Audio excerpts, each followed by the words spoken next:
Yes, oh shit, wrong picture. Yes, guys, we are live. I'll take that down.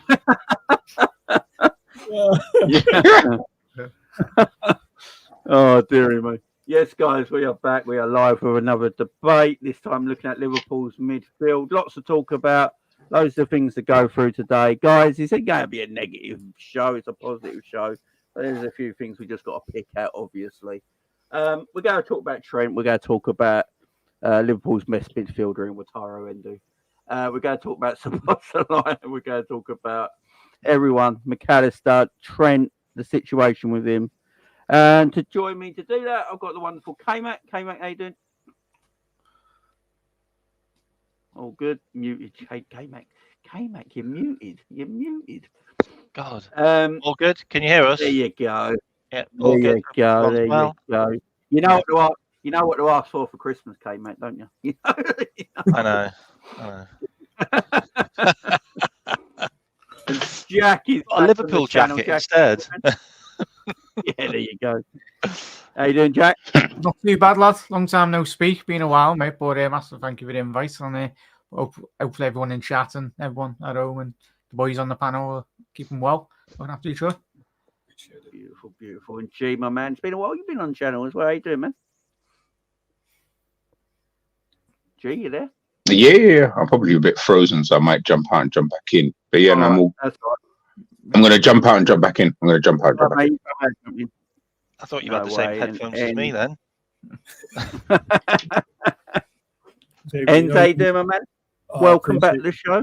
Oh, I love it, man. I can't wait. As long as G behaves himself, we should have a good show because he likes to just debate with me for some reason.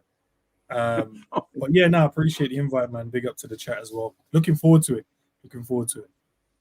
Big up Psychedelic, everyone's channels. There you go. And click on them and subscribe and like a lot of their videos if you're already subscribed, and go and give them likes if you're not like some of their shows. Go and do that, guys. Right, let me just take G out of it a minute, and we'll get G back in 1 second while he sorts his stuff out. But before we go on with the midfield debate, guys, we've heard obviously Jurgen Klopp's press conference today about Joel Matip. It looks like he might have a serious knee injury.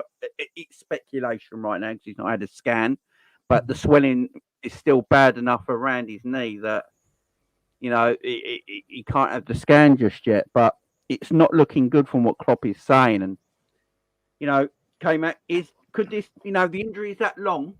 Could this be the last time we've seen Joel Matip play for Liverpool? I really hope not. He's been really good this season. Didn't he get another injury before, which was similar, where he got his stud stuck in the ground? Because that's what happened, didn't it? His studs got stuck in the turf and the grass to turf that we have on the side of the pitch, which is quite dangerous, to be fair. I'm surprised no other people have done that recently. I hope not. He's been in great form. I mean, a bit iffy at the weekend, but besides that, he's been absolutely fantastic. Hopefully it's not as long as we think, but when Klopp is a bit quiet like that or doesn't reveal enough information, then you normally know it's months more than weeks. Yeah, and that's the thing, ain't it? Someone's there to take up the space and make that position their own. There is a young lad that we're talking about. Is he going to do it? He'll probably get games, but ends it. You know, Matip has had a good year this season. You know, I think he's been really in great form. There's a lot of talk about a new year contract. What do you think, man? Are we all hoping that obviously the injury is nowhere near as bad as it is, but if it's a long-term injury, we're coming up to, you know, almost 2024 now. So, do you feel it might be the last time we've seen Joel Matip, or are you hoping that everything's okay? No, you're right in terms of that rumor around another year extension. The problem is he's had such a great start to the season, and if he's now out, say for instance he's out from now to the end, can you then justify giving him another year? Where I felt like if he played out the rest of the season and carried on that great form, you'd be like, well, yeah, give it to him easy. At the moment, I'm unsure whether we should give it to him. If that injury is that long, then is there enough games to say he should get one? Well, no. I would love him to, but that will be a hard conversation come end of the season if he's only had, 14 games and then he's injured. But you're right, K-Mac, and obviously Jamie has always said there's another man ready to step in. Do I fear this is the last game? I don't fear it, man. I think sometimes we need to move past players, and maybe he's one of them. I just wish and pray it's just one of those ones where the swelling is just there, and then it goes down, and then they stack a couple of weeks, and then because if it's the whole season, I can't see them giving him enough. Yeah, you feeling the same, Jack? You feeling the same? Yeah, I concur with what Enzo said there, mate. I done a show last night, and I think it was a very much a mixed bag. We all know the qualities that Joel Matip does possess. For me, he's been, apart from his injuries, if you put that aside, he's been one of the most underrated centre-halves in the whole of Europe for the last 5 seasons. I think he's had seasons where he has been better than Virgil van Dijk in a Liverpool shirt over the last couple of years. He's guided Van Dijk in areas that he's not so strong, and they've bounced off each other extremely well. Gomez, we wish Gomez was consistent. We wish he was a very able player to be available every single week, but it seems to be a case in point of all of our centre halves in the last couple of years. They've had niggly injuries, really, where apart from obviously Virgil van Dijk and getting that big injury against Everton, that you can't string more than probably possibly 25, 38 games in a season. Ibu last year, the beginning of last season, getting that injury in the pre-season, like a week before the new season. You can't compensate for that. That's football. Things like that happen, mate. But yeah, I think if we were to lose Matip, I'd like to see. I'd agree with what En says. You don't know until we find out the full extent of the injury. Then we'll see where we do find ourselves. A 12-month rolling contract, possibly, but it's just down to Joel Matip. If he wants he want to be staying at Liverpool, of course, but just depends what his family wants and everything. But I think long term, he'll be on big wages as well, probably 150, around that ballpark, really. And you're looking at Thiago, which we'll discuss about tonight as well. But I love him, mate. He's probably been in my top 3 Liverpool players in this Jurgen Klopp era, because I think he's outside of Liverpool. He's massively underrated when he's fully fit and in full flow. And the fact that we got him for a free transfer, it's difficult to replace that quality on a free transfer. But yeah, made up for Joel. But I'll be sad if he does go. Come at the end of the season. Yeah, I mean, Jay, and talking about Matip there, obviously Klopp talking about his injury a day in a press conference, and it's not sounding good. Yeah, obviously he hasn't had a scan yet because the swelling's so bad over the knee still. So that's not sounding great. But if it is a long-term injury, do you feel like we might have seen the last of Matip in Liverpool shirt, or did the club give him a year extension because they might be thinking of other players in the transfer market they're looking at? That might be young players coming through that they go down that option and give an experienced player a new deal. Maybe. I think it will depend on Kwanzaa. I think it will depend on how good he is this season. If he's continues what he's doing, they might just say, we'll just give Matip the 1-year extension. And then, we want a new centre-back. I want a new centre-back, but he might not see that as a viable thing to do. He might look at, I don't know, another area of the team that he might just want to improve upon, because he's got Kwanzaa there. He's got Joe Gomez there. He's still got Konate there. Obviously, injuries and stuff like that are going to happen, but he might just roll with that, for the season. Especially if we'll get back into the Champions League. I don't see as much rotation next season, if I'm being honest. I don't see it. Enzo was talking about it on his show. We're not going to be doing the whole rotate, 6. Well, I think we rotate like 9 players in the game the other day. That's definitely not happening in the Champions League whatsoever. You'll get 4 at most. Do you know what I mean? And it'll be mostly due to like an injury or, just suspension or something. So game time might be a bit less than it is this season. So I think Kwanzaa is going to play a massive part in what happens for Matip, which is funny to really see, to be honest. No, I agree with all you guys. Like, it's gotta be. Look, Matip's been a great servant to the football club. I think he wants to stay. I just think it's up to the football club what way they're going and how they view Kwanzaa in the future. If they view him as a future centre back for Liverpool, it's got play more than just Europa League, and he's looking at Premier League games and stuff like that for the future. then they might sign Matip up just for that experience alone, just so you don't put too much pressure on a young defender coming through. But then, do Liverpool need a centre back this January, guys? Because if Matip's out long term, you got a space there at the back that could be filling ends. What do you reckon? Yeah, I'm gonna do the Klopp answer, man. We've got enough.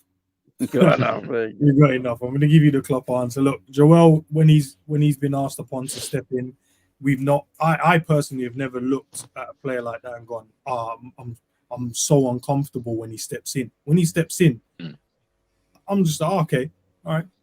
You just remind me of Virgil with a mix of Joel and some bit of Gomez in there. The kid is so good, man. So I don't feel like Klopp will buy another one. I feel like this is the moment now where he'll get those minutes now. He'll get Joel's minutes. And at the end of the year, at the end of the season, does that make him a better centre-back? Yeah, thank God, man. And then at least that way we don't have to go out there and spend a crazy bit amount of money. You got Gomez that can play centre-back as well. So in theory, you got four fully fit centre-back. Gomez can be utilised as a right-back as well, which is great. We just need Robbo back, really. I think that's the key part. I think getting Robbo back, then it frees up a bit more, man. But yeah, no, I'm cool with it, man. I don't think we need another one. Next season, though, yeah, I think so. Once Joel goes, yeah, we'll get one in. But Kwanzaa will get those minutes. Yeah, I'm a big fan of Kwanzaa, definitely. Awesome. Jason, big up to the super chat, man. I can't read that out because, but yeah. You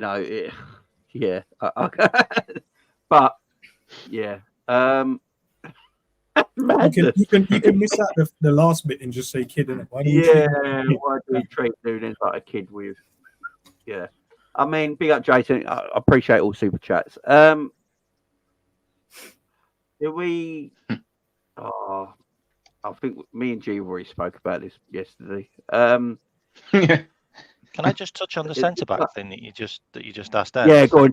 Centre backs. It takes my mind. Yeah, I'll kind of take. Yeah, I was going to say. Yeah, please do, please do. The interesting thing about the Gerald Kwanzaa debate as well is I did the stats on Ibu, and Ibu's never done 1,500 minutes a season at any club at any stage in his career. I mean, he's nearly 25. I mean, you're talking just over 20 games a season. So, you alternate that with Gerald Kwanzaa. There's plenty of game time for him there. And I don't want to see Gerald Kwanzaa getting chucked in for like 30 games as a 20-year-old. Having 20 games or 15 games is fine with me. And then you obviously alternate that with Ibu, and then you've got Gomez as well. And an interesting stat on Virgil van Dijk is he's only lost 5 games in his entire Liverpool career when next to Joe Gomez. Thought I'd just throw that one out there. And the fact that you've got Conor Bradley, who is now coming in to play as a right back cover for Trent, means that Gomez could be available more as well, because he is basically the right back cover now. So, I think we've got plenty of alternatives there. It's the left-hand side, which is the issue for me. I like Tsimikas. I think he's good. I think he's played well for the last 3 games. Robinson, I'm just not sure now. Is he going to get that space back straight away? Are we going to play differently with him? I don't know. I think we probably need to look at... Yeah, I think we probably need to look at the left-hand side, if anything, not centre-back. That's just my opinion. Yeah, what do you reckon? It's a difficult predicament, really, and boys, in all honesty, when you analyse long term, we anticipate. I think watching that Champions League final against Real Madrid 2 years ago, Ibu, a man amongst men, really, boys, really, it felt like defending on the halfway line with about 3 Real Madrid attackers running at him. And he was, if we were to have won that game, he would have been a million miles away, the man in the match, in all honesty. Just need to be a bit more consistent, and it'd be great to actually have a stable back two. And it's a great stat that K-Mac alluded to. We know the qualities of Gomez, every Liverpool fan does. It's just consistency with Joe. Like he can play right back, he can play left-sided centre half if needs be. He's Liverpool's utility man at the back. It just needs to keep his head down and focus on his game. And we all know his qualities, but it's injuries again. like with him, it's probably the most frustrating thing.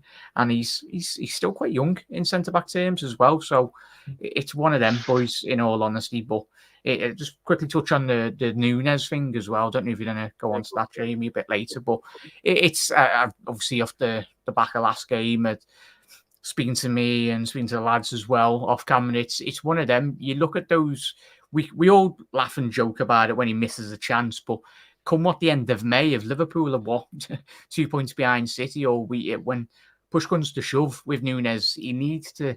We're all going to back him, every single Liverpool fan, and obviously that comment was very extreme in terms of the analysis of Núñez. Everyone's got their thoughts and opinions. We all know that.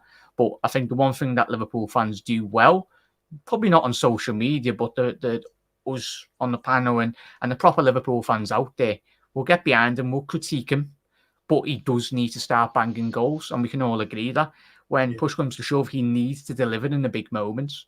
If it comes in a couple of months' time, with I didn't really like but it's typical cop, it's typical Anfield anyway, chanting Núñez, but shout it when he scored a goal or scored a hat-trick or whatnot.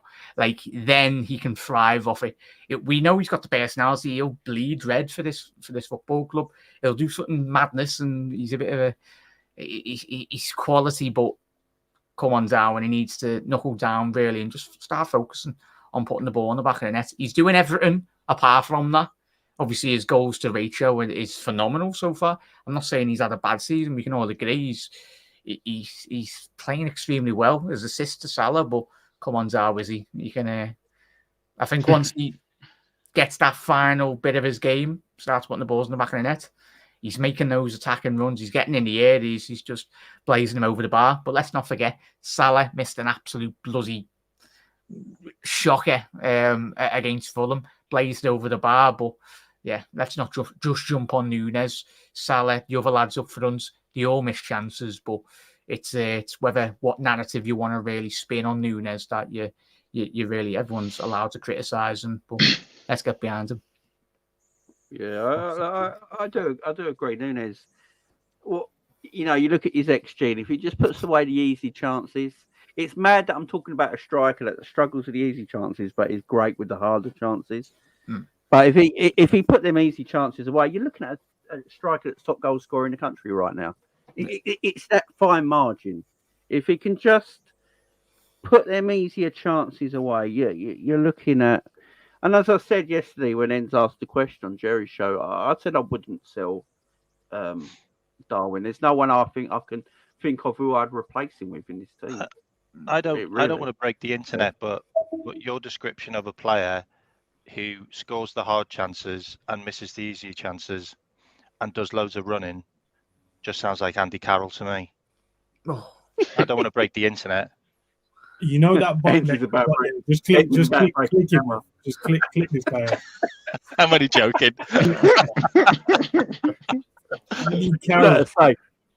Andy Carroll can't run. That was that's the one. Jesus Christ. Just about has a right. Darwin reminds me. Hey, if Núñez does pre-assist all season and we win games because of it, I'm fine. All right. Darwin reminds me of?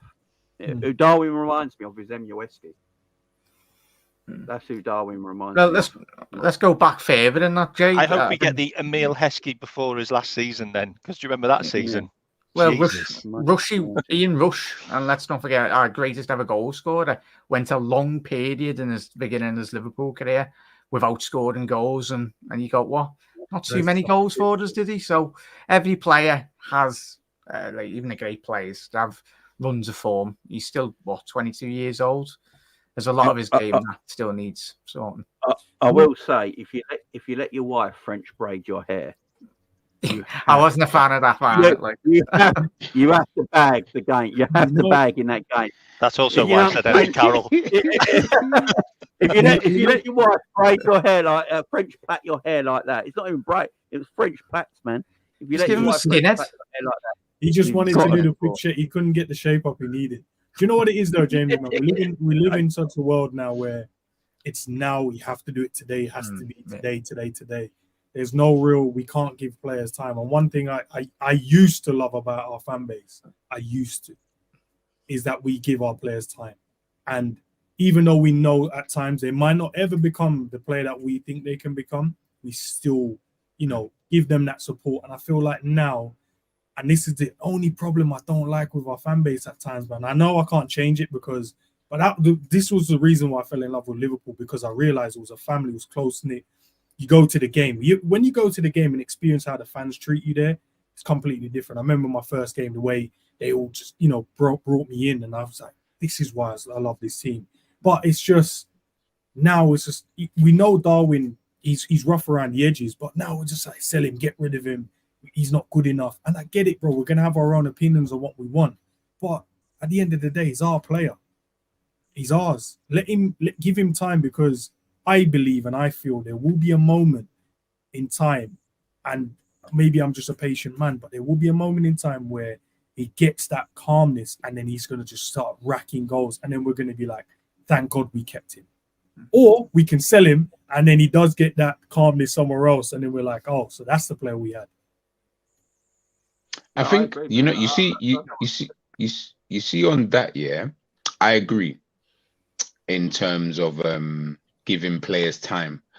But the context to that is we've been mediocre at best. Probably in like, let's say in me and your lifetimes, we've probably been mediocre at best, dotted around with a couple of like random seasons where we've been good. So we kind of were in a position where we kind of had to almost get Aquilani. These times, I know for a fact, no one was watching Italian football back them times. That weren't on TV like that. But guess what? We gave this guy an injury. We said, nah, wait for Aquilani. He'll come back. He'll do his thing. Nah, it didn't really work out. And I think it's just because now we've tasted success. We've tasted the Premier League, finally. 30-year wait, all of that kind of stuff. Obviously won the Champions League, but we won that before. But again, the Champions League the season before, we then go on to obviously win the double couple seasons later. We've won the Super Cup, the Club World Cup, where we've been in this period where we've been successful and been the second best team in this country and the top 5 teams in Europe for the last like 5-6 years. That patience is going to wear thin anyway.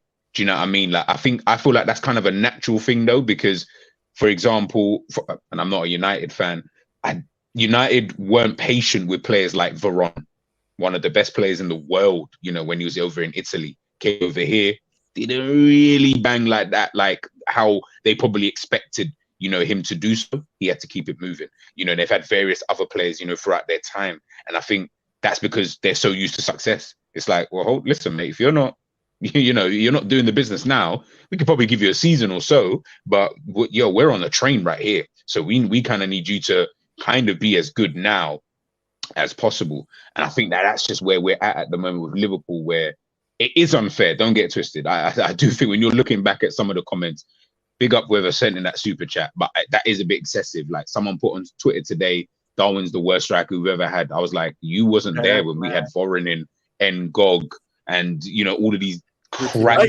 strikers. They must not be there when we had Eric Meyer. Anyways, Vorin was my top one. He was like my top one when I was thinking of like, are you even aware of the strikers that we had? Like these. Yeah, no, we had David Ngog. No, not Barini. Yeah. Lambert and Balotelli, 0 goals. How about having Cinema Pongo and Anthony Latalik trying to lead you to Champions League glory? Like you know, the goals against Olympiacos, bro. No, but you know what I mean? Like in terms of like, we didn't have like the quality, the Mo Salahs, you know, it wasn't always Owen, Fowler, Torres, Suarez. We had those years where you had Balotelli, Ricky Lambert, and all of these kind of guys. And I think, again, I just think it's because we've tasted success.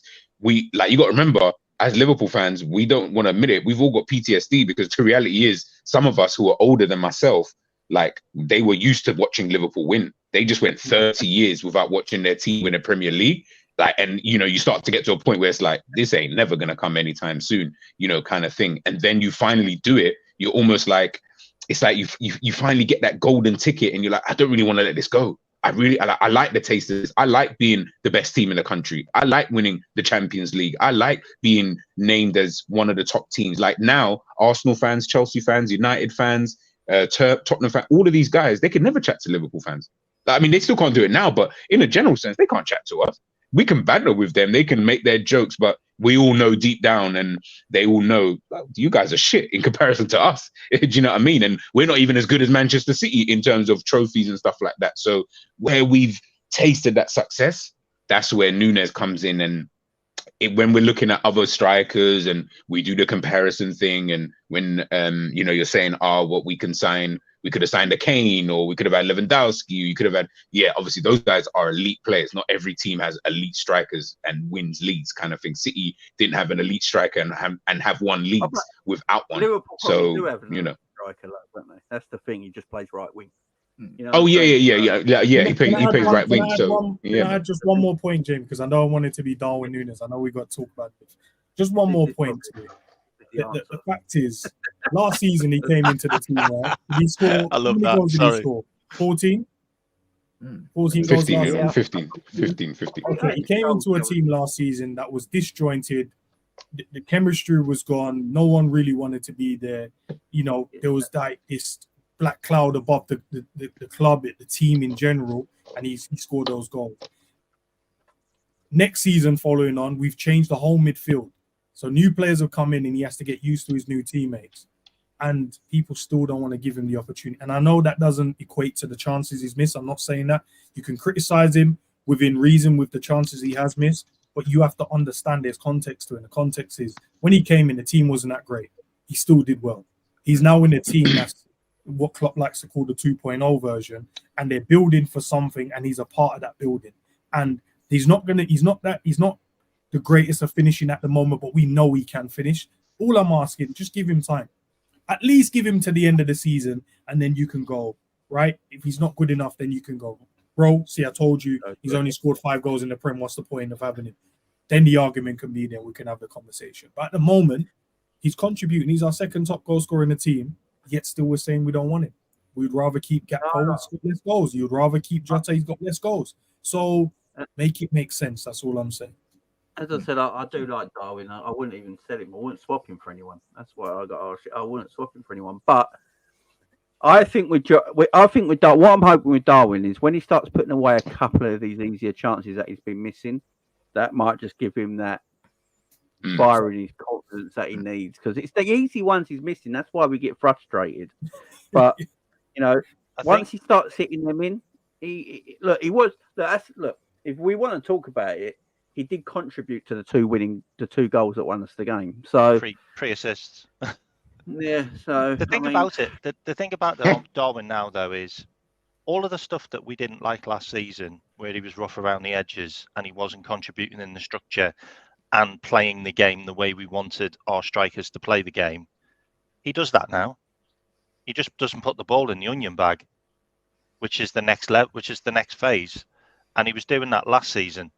So once he gets that right, I think we'll be golden. But the only problem I've got is we've now taken away things which the other players do themselves. Like Mo Salah is now looking for Darwin more than doing it on his own. So Mo Salah's now creating more than scoring more. And the striker on the left-hand side isn't really a striker now. He's kind of a creator. So the whole team is now evolved around creating goals and chances for Darwin. If Darwin doesn't score them, then we are going to be looking for goals from other people, and that's probably why we're seeing midfielders chip in more. Midfielders, I'll say, yeah. Because they're just like, we need a goal here. Like, I can see an opportunity. Normally, I'd pass it because that's the way we used to do it. But it's like the striker's not scoring. I'm going to have a shot. Like Trent's going to score more goals because of it. Other players are going to have to score more goals. I'm just saying, but it will come. But my problem is we've now structured the team to suit Núñez and to make Núñez get more clear-cut opportunities to score. If he doesn't score clear-cut opportunities, he won't have long. He won't have long. We could talk about Darwin for about 3 hours, but I think he scored 27 goals in 62 games, by the way, for us. So he's not crap. He's not the worst record in the world. Arsenal fans are going mad because they're 1-0 up, Yeah, but Luton actually just gave them the goal at nothing. So, that Luton went around for us, did they? There you go, Jerry's in the house as well. Let's bring Jerry in. There he is. What's good? Jerry, how you doing, man? What's going on? You're saying, bro. I'm calm, man. I'm calm. Is my audio good? It's a little tinny, but it's all right. We can hear you. All right, cool. We Let me can see hear you. if I can sort it out. Just bear with me. No worries, no worries. So, guys, let's get onto this midfield. Let's talk about Liverpool's best midfielder this season, Wataru Endo. Let's do this. No, on all seriousness, Wataru Endo. I've got a simple question came out. I'll go through the whole simple question first. Came out, should Endo start playing now in Liverpool's midfield? Yeah. Jack? I won't go into any more than that. I'll let other people talk. But yeah, he should. Yeah, I'd like to say. Yeah, it's a good game. Ends. I'll put him in the team to start tomorrow, but I would love to see it, but not for McAllister at the moment. I think he's doing well. No way. Is it 1-1? Sorry. Oh, 1-0. Yeah, it's 1-0. come on, Luton. Go ahead. Jay?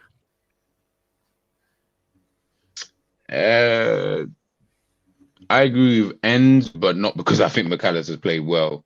Just for continuity purposes, I would just keep it that way. Not yet. I'd wait a bit more because then this whole experiment with McAllister was just a waste of time. Should have just played Endo and just let him get the same time that McAllister was getting to embed himself. So, nah, just keep it the way it is. He can come on in games like tomorrow. I'm good with that. Got no problems. But as a starter, nah, I don't want to see that right now. Not yet, anyway. That's fair. That's fair. I think we'd all like to see Endo probably play tomorrow. Is that right? Everyone feel the same? Yeah. He should get a game tomorrow, start from the beginning. I'd like to see that. What's Endo's strengths? What do you think Wataru Endo's strengths are as a player? He's more defensive minded, but he's also in the transition. He's forward thinking, so he's not sideways passing, and I think that really helps our midfield. Like it really helps us progress forward, 10, 15 yards. I think about him is he's a bit of a worry. Like he's a bit of a tackler. Like he gets involved, he gets stuck in. He doesn't let things bypass him. There's not many times he lets players get past him, if I'm honest, and he will commit a foul. Like he's as close as we get to the Fabinho that left. Fabinho that left. For me, and look, I like McAllister, but I think McAllister would be better further forward, and you kind of seen that against the team that we just beat because he scored that worldie because he was more forward, and he's involved more in the play. And when we signed him, I genuinely thought this guy's going to produce loads of assists for Nunes. I genuinely thought he's going to do that for Nunes. Nunes is going to get loads of goals because McAllister's going to be there to just put the ball exactly where he needs it, and he does this pass that goes alongside through players, like through a defence. He used to do it for Brighton. He was brilliant, and he put it exactly on the right foot that you'd need. So all you need to do is just stride onto the ball. Didn't have to take a touch, and I thought we could get that out of him perfect. He did it for Messi a couple of times in the World Cup. So we're not going to get that out of him if he's playing as that supposedly DM. We've probably just got a load of eights that are just playing like eights, but slightly defensive. But I just think he gives us that solid midfield, Endo. And I mean, there's a couple of players I'd like to see against. I think was it Union away in it the next game? Yeah. I'd like to see Pitaluga get a game as well because eventually this guy's going to have to play sometime. So we might as well give him a game against these just to see what he's like. But yeah, I'd like to see Endo play more. I really would. Fair enough. Jerry, I'll go to you next. Wataru Endo. What do you like about Wataru Endo's game? What do you think he can bring Liverpool? if he plays? A bit more balance, I think. I think he's a bit more conservative. I think the defensive side of the game comes easier to him than it does McAllister. I also think his passing forwards is a bit underrated. I think me and you were speaking about it. I think his ability to always want to go and play forwards, he's not as much of a recycler in the six as McAllister is. McAllister's, it seems to be that his job is there just to keep it ticking, get the ball, pop it off, and he's the safety net. If we can't go direct as Klopp likes to go, then it's, ball into McAllister, and then he just, he can keep it, or you hope that he can keep it.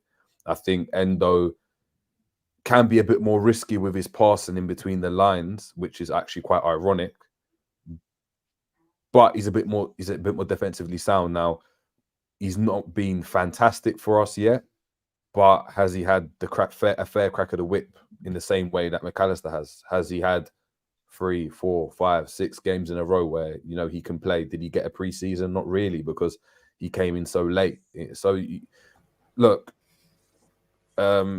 is he the golden boy? Like, do you know what I mean, for us in that DM role? No.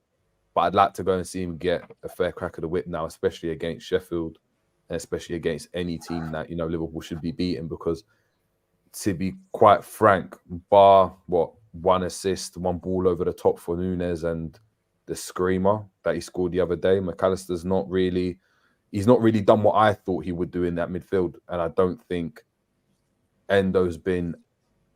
I don't think the gap between McAllister's best performance and Endo's best performance have been too far away from each other. So it'll be interesting to see if Endo got a fair chance in that DM, what he could provide and what he could provide Liverpool as a whole, and allow kind of the rest of the attacking team to kind of do their thing. So it'll be interesting, man.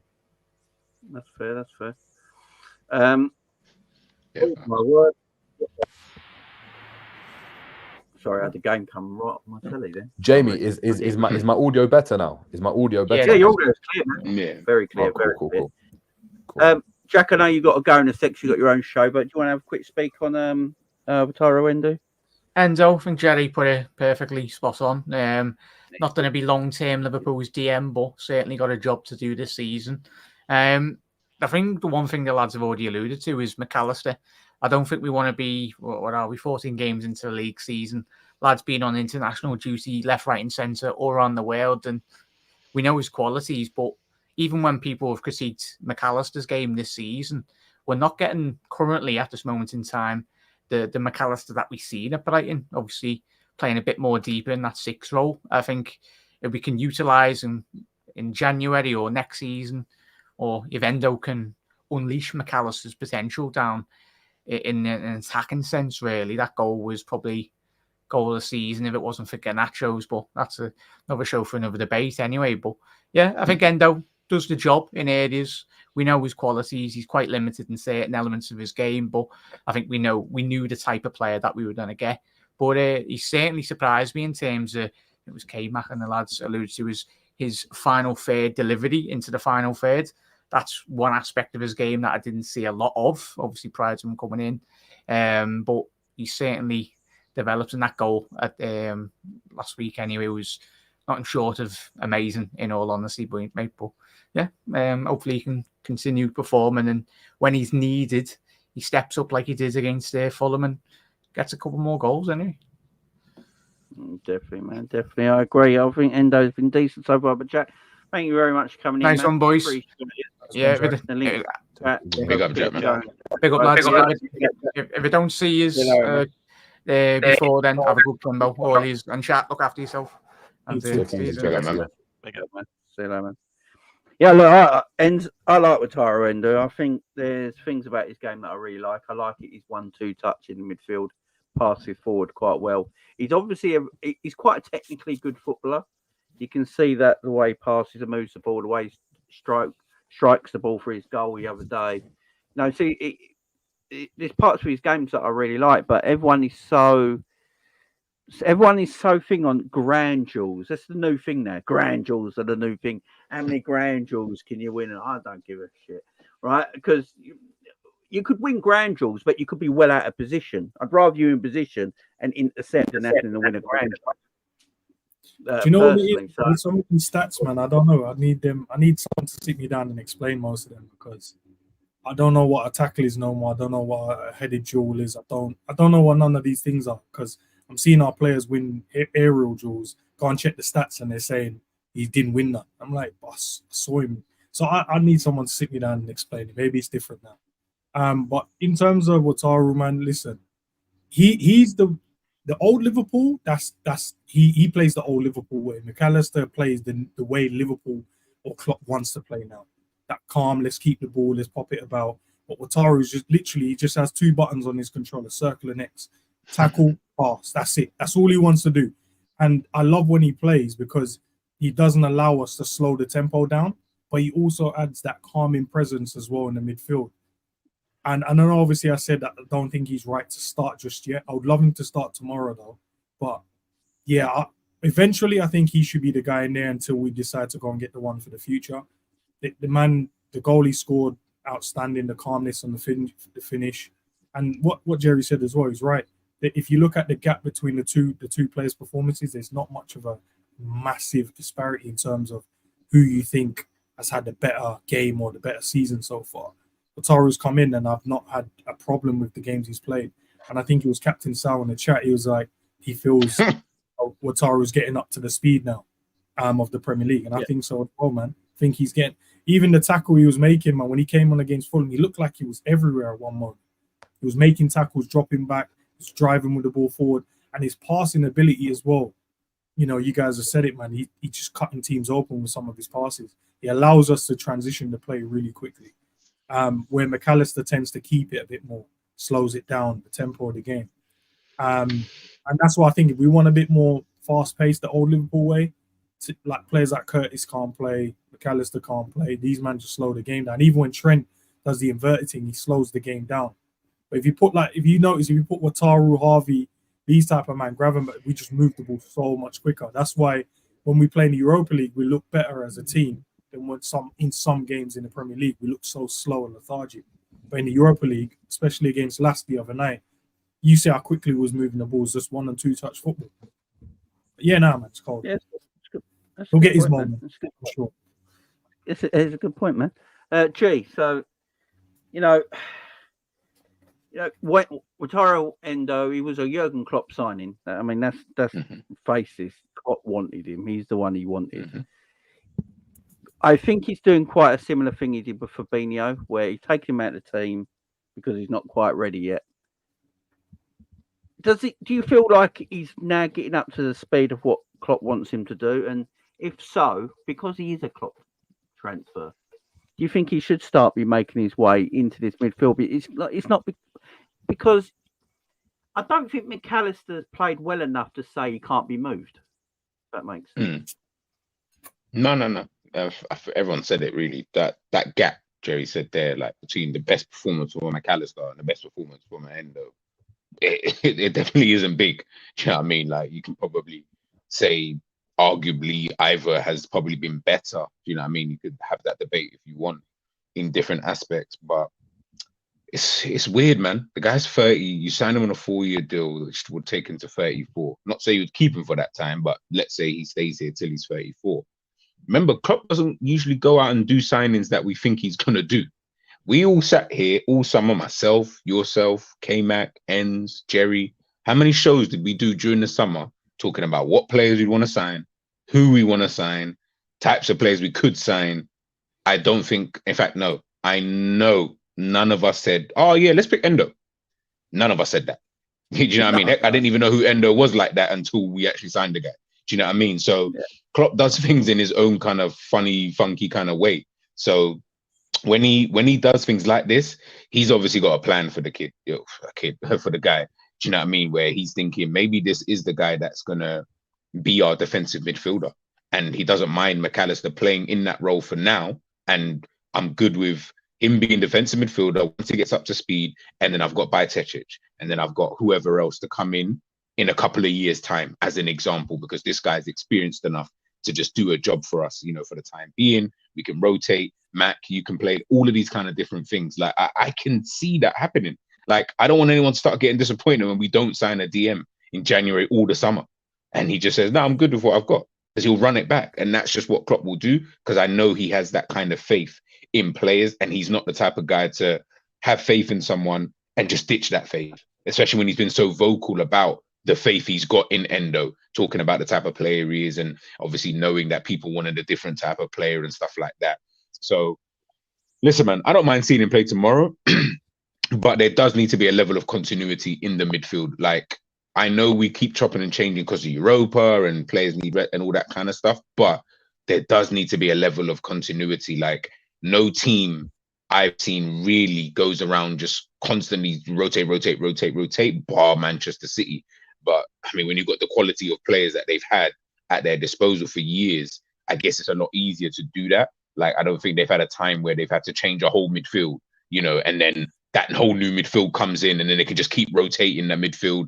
I don't think it works like that. You know, that might be a next season thing potentially, but this season he is going to need to build some continuity, because we can't keep asking the question, well, who should, like, we keep asking the same question of, well, where should Trent play? Maybe Trent should go in midfield. Maybe Trent should play right back. Maybe Endo should play. Maybe McAllister should play. Maybe Jones should play. Maybe Gravenberch. They need at the moment, we need to at least have one player in there who can play all the time or is a guaranteed starter, so to speak, instead of constantly, oh, we keep going from game to game to game saying, oh, Endo's played good the last 2 games, he should start. I don't feel like it works like that. You know what I mean? There has to be a level of continuity somewhere along the line where these are the 3 who always start. You guys are going to be the guys who can come in every now and again, injury, suspension, you'll definitely play, etc., instead of this, every time someone has a good game, we just keep saying, yeah, play him. Now everyone wants Trent to be the new 6. I'm like, why? Like, let him just continue, you know, in the right back area. Or Endo, if he's off the bench, keep him on the bench. You know what I mean? As much as I want to see him tomorrow, keep him on the bench. McAllister, that's Klopp.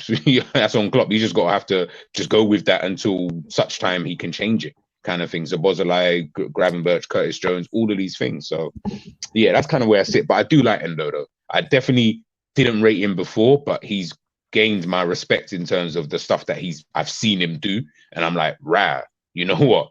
We were underestimating this guy and we were making out like he was like Luton level type of player. And if he was there, he'd probably be one of their best players. Do you know what I mean? So yeah, man. Yeah, he's decent. Ends, because I know you've got to go in a bit. Do you think, like she's saying, we just got to make, if McAllister's our number 6, he's just our number 6, and us as fans have just got to acknowledge that fact that he's our number 6, get behind it, and Klopp just has to keep him there and play that role. Is that the case now? Just want it to be rotated. I want Ouattara to get more minutes, especially in the Premier League games. And during this Christmas period, man, during the hectic period, these are the moments where we need him to stand up and be accounted for. So we got, you know, Sheffield, we've got Crystal Palace on the weekend.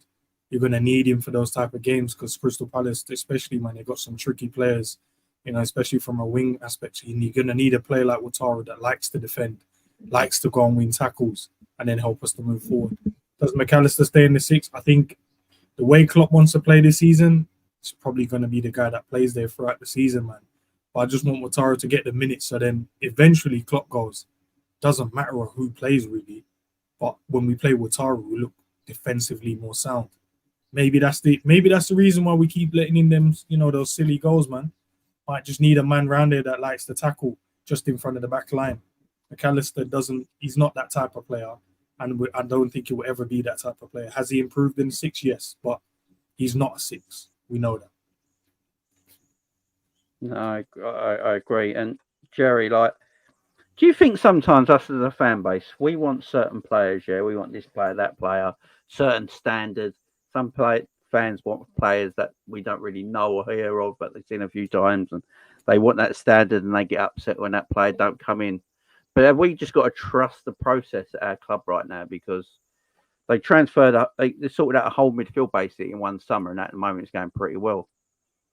What do you reckon? Yeah, I mean, we haven't sorted it out. The fact that we're discussing this midfield option and still trying to, we still don't know what the best 3 is. The fact that we're still saying we need the DM. Sorry. I think the whole thing. I think they were trying to replace everyone but Fabinho. I think the Fabinho thing's what's caught them off. Yeah, maybe so, but I don't think, we've replaced it and, everything's fine. I think if you were to ask any rival fans, they'll look to our midfield as there being one of the gaping holes, and the midfield still hasn't, although we've improved since last season, I think it can still be better. I don't think it's as well of an oiled machine as it once was with Gini, Hendo and Wijnaldum. That's going to take time. Trust the process. I mean, do I trust McAllister as a player? Not really. Not in the Liverpool system. Like, I don't trust it. I don't really trust him in the 8 for Liverpool because I don't think he's got the legs for what Klopp wants, and I don't trust him in the 6. So, I mean, look, he's a good player. Does he fit entirely into what Liverpool do? No, I don't think he does. But I think, as Enz alluded to, he gives us a different option in midfield. It's like I said, a safety net. You've got someone that's composed on the ball. So in that regard, do you go and just say trust the process and just keep playing McAllister in the 6? Not for me, because I don't think he can do it. I would go out and get a 6. Am I still confident? I mean, we can trust the process, and I guess the process is Klopp trying to figure out what his best 3 is. So that part of it I can trust, but bar that, I mean, we still don't know if is it Gravenberch, Szoboszlai, does that work together? Does it have to be Jones? And then is Jones good enough to go and be a title-winning midfielder? I mean, until we do it, until he does it, we're not too sure. As a fan base, is Endo good enough? Is McAllister good enough in the 6? Like, there's still so many options. So, I don't know, until Klopp shows that he trusts players and starts to play a consistent midfield, then I don't think we as a fan base can look and be like, yeah, we can just trust the process, because as G said as well, we don't. I mean, he's still rotating a lot, and I'd like to see some consistency, in my opinion. Yeah, the way that Arsenal just opened up Luton, Jesus Christ, It's mad, isn't it? It's like a knife through butter. It was quite easy. It was quite easy to be fair. There was no one running, following Gabriel Jesus for the goal there. It was quite an easy goal to score, to be fair.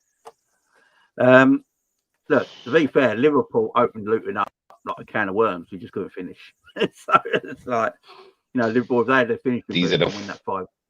These are the fine margins, as I said about when we were talking about the Nunes thing. Obviously, for all I know, Luton might come back and win 3-2, so the game's not finished. But these are the fine margins. You didn't think it was going to draw 1-1? You know what I mean? I don't think anyone thought that. You never know. There's Darwin's if we lose the league, if we lose the league by like 1 point or 2 points, it's because of the Luton game. Sorry, it's the same that season that we lost to Man City. I don't know if you could. I don't know if you can. You would look at that, but we're in game 14. If you're telling me that we lost the league by 1 point between now and the end of the season, there had to have been other games between now and the end of the season where we fucked up. Like, they can't have been. Oh, let's look back to that game 9 where we drew. I mean, we say that against Sheffield United. But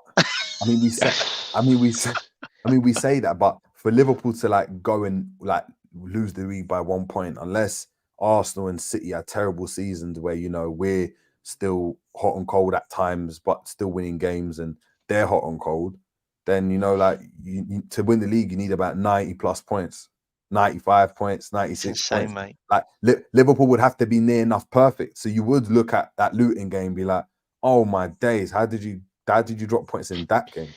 Like you would. The average, then you got to sell Nunes, because he will get killed on that. He'll get killed. The average at Liverpool under Klopp is about 3 losses in a season.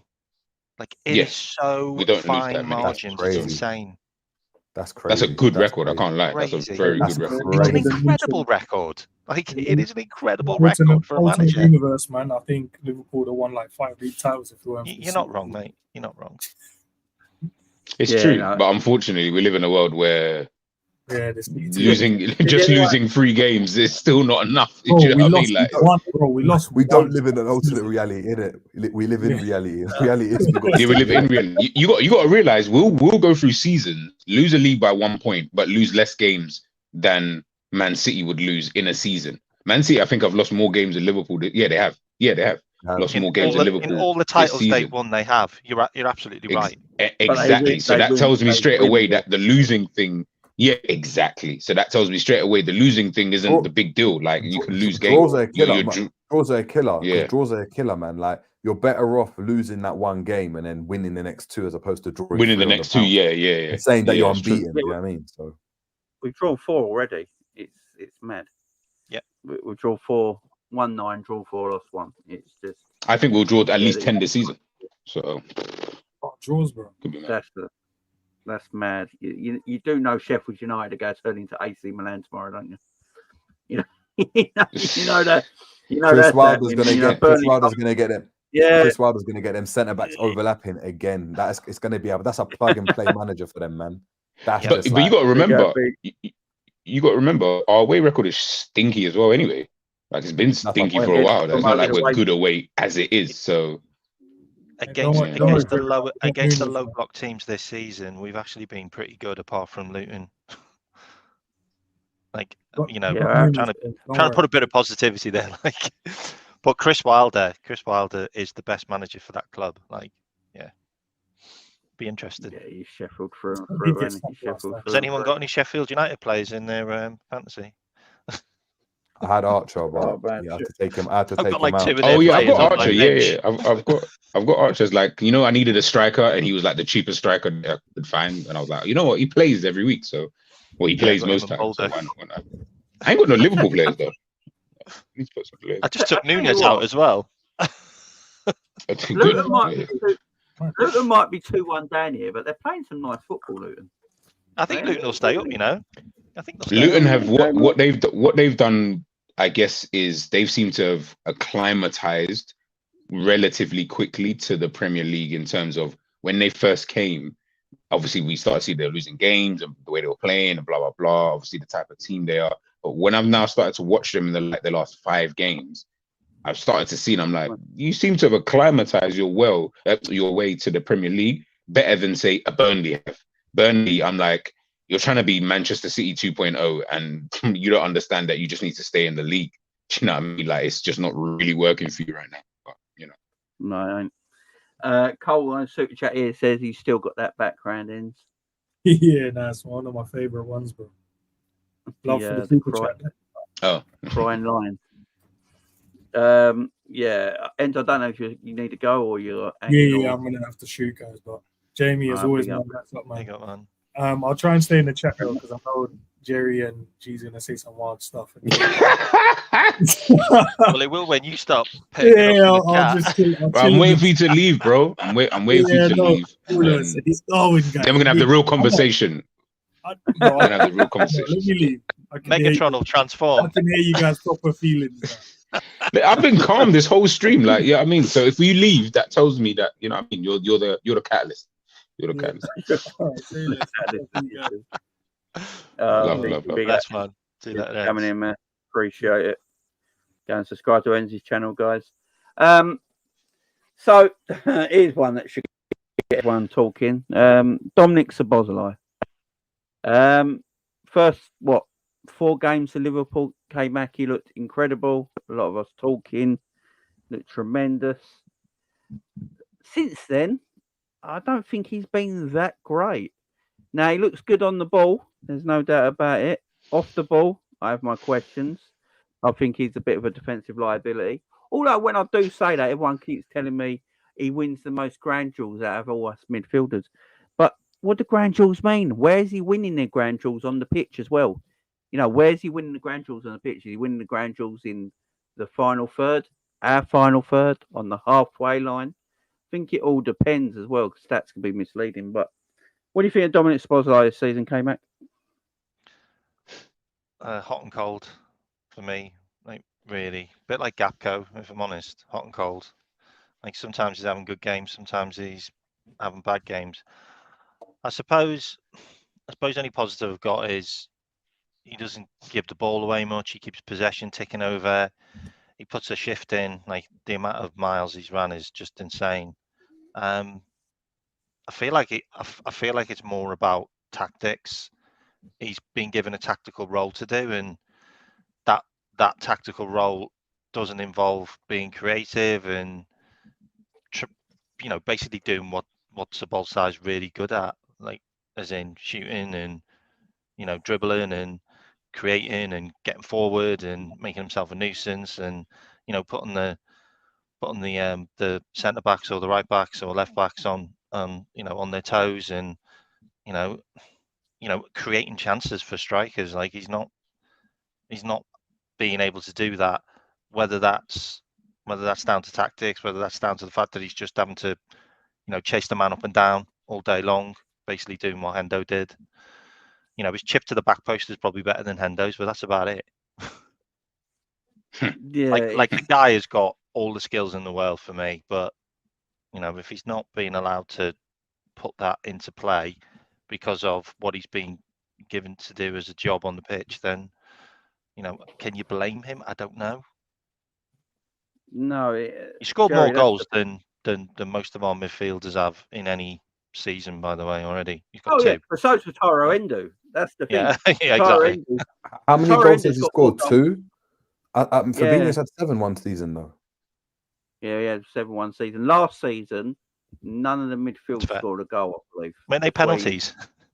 Just no, some of them. No, a couple of them were penalties. I don't remember in like the Carabao and stuff, but he was scoring in the season as well. I think the quadruple year, was it? He got 7 goals, I believe, which is great. That's great for a defensive midfielder, But I expect more. If you want a final answer, I expect more. Okay, that's my final answer. Right?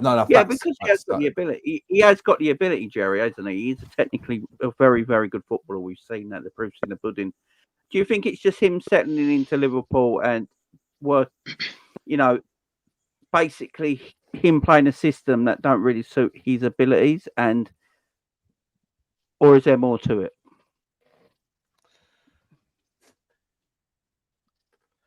I don't know, man. It's like, Jamie, if I put you in a stream about, I don't know, if I put you in a Luton Town stream, innit? And I asked you to go and talk about the Hatters and talk about this, you'd be a bit like, do you know what I mean? A duck without water. A couple. Do you know what I mean? A couple streams here and there. You might be on the money with a couple things, and do you know what I mean? You might know a few things about Luton, but when it comes, do you know what I mean, to the nitty and gritty, you'll be quite off the boil. And I think what we're seeing is, I think this is just the level Szoboszlai is going to be at. I think, he's a player that's going to be able, in my opinion, be able to give you moments. He's going to be able to get on the ball. Great, obviously, ability. But the system overrides everything for Klopp, and it always has done and always will. You have to be able to go and play with the system. Now, personally, I don't mind that if it's helping Liverpool.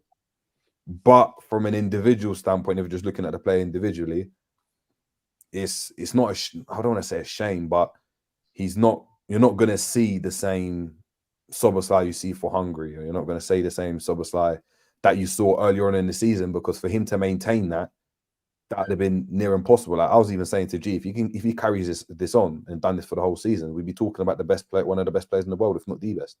Like what he was doing was ridiculous from an attacking and defensive standpoint. It's just not sustainable. So what we're seeing now is, like I said, decent performances from him. But when you're comparing it to what he was when he in the first 5-6 games, then of course he's not reaching the heights. But he's a good player, and look, would I prefer having Szoboszlai in there over Henderson? Of course, of course, because you've got some quality there. But are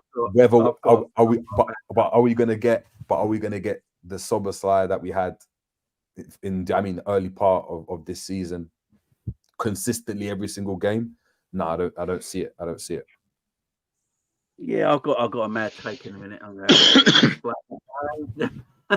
Cal's here. Cal, how you doing, man? Evening, gents. Evening. Good, thank you. Good evening. What's going on, bro? I mean, you've got the superstars on this panel, haven't you? Bloody hell. Starstruck now, like, God. Someone on my video earlier said I look like a retired Alexis McAllister. It's like, Jesus Christ. Cheers. Cal, so Szoboszlai, what's been your favourite bits about his game so far at Liverpool? What's been the bits that you think he needs to work on? Favourite bits, I came in halfway when Jerry was speaking. I think I echo a lot of what you're saying. I think for me, the favourite bits were his attacking instincts in the first sort of couple of months. The fact that he'd received the ball in his first thought was to go forward, or how can you make something happen? Where in previous seasons, again, I'm not mentioning any names, previous seasons, our midfielders would usually get the ball and the first thought would be to pass backwards, which would be frustrating at times. I get you've got to keep play ticking over and you've got to keep possession at certain points, but sometimes you've got to go for the juggler as well. So Szoboszlai does that when he's in a system that suits him. I think for me, what's been disappointing with Szoboszlai, he seems like a player who's lost his confidence a little bit when he's been playing for Liverpool, and he comes across as an extremely confident person and player. So for him to start losing confidence this early is a little concerning. And I think he may be not necessarily doubting himself, but starting to realize the magnitude of the challenge given the terms of what he's being asked to do as a player, not necessarily him as a footballer.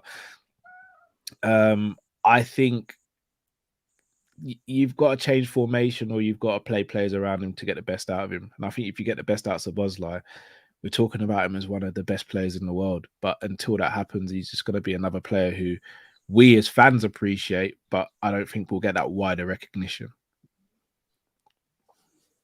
Yeah. I look, I think at Liverpool, Dominik Szoboszlai is not going to play where I think we want to see him playing that more advanced 10 role, or, you know, in the wide areas like he's played before. He's going to play where he plays now. It's a box to box, all action midfielder. That's what Jurgen sees him as, G, ain't it? So, you know, it's something we just got to get used to. But I believe, G, that in 12 months' time, because I think this is a long-term planning, we've got to look at it long-term planning, because he's a young player, he's got quality. Long-term planning, once he learns what he's got to do for the team and the club and the way Klopp wants him to play, I think it'd be a major asset to our football club. Listen, man, we were calling him Steven Gerrard before, so I won't. I mean, he's got. I never. Everyone's doing no. You can't throw around in a bus like that. You can't do that. No, I'm not. Listen. Okay. Maybe no one on the panel, but I know for a fact, some of you in the comment section, some of you on my Twitter, we were calling this guy. You even see it on my video. There's even a picture of a celebration he did when he scored a goal, which was so similar to Steven Gerrard's like celebration for a goal that he scored. We were doing things like that at the beginning. And as Jerry said, like, for you to be able to keep that up, like, we would be talking about literally the best midfielder, you know, in the world, one of the best midfielders in the world. Do you know? Do you know what I mean? So to be giving him that kind of praise, I felt was very silly. Very, very silly. You're talking about one of the best midfielders literally in the Premier League era, and you're saying after 5 games, 6 games that he's of that level. He won't reach that level this season anyway.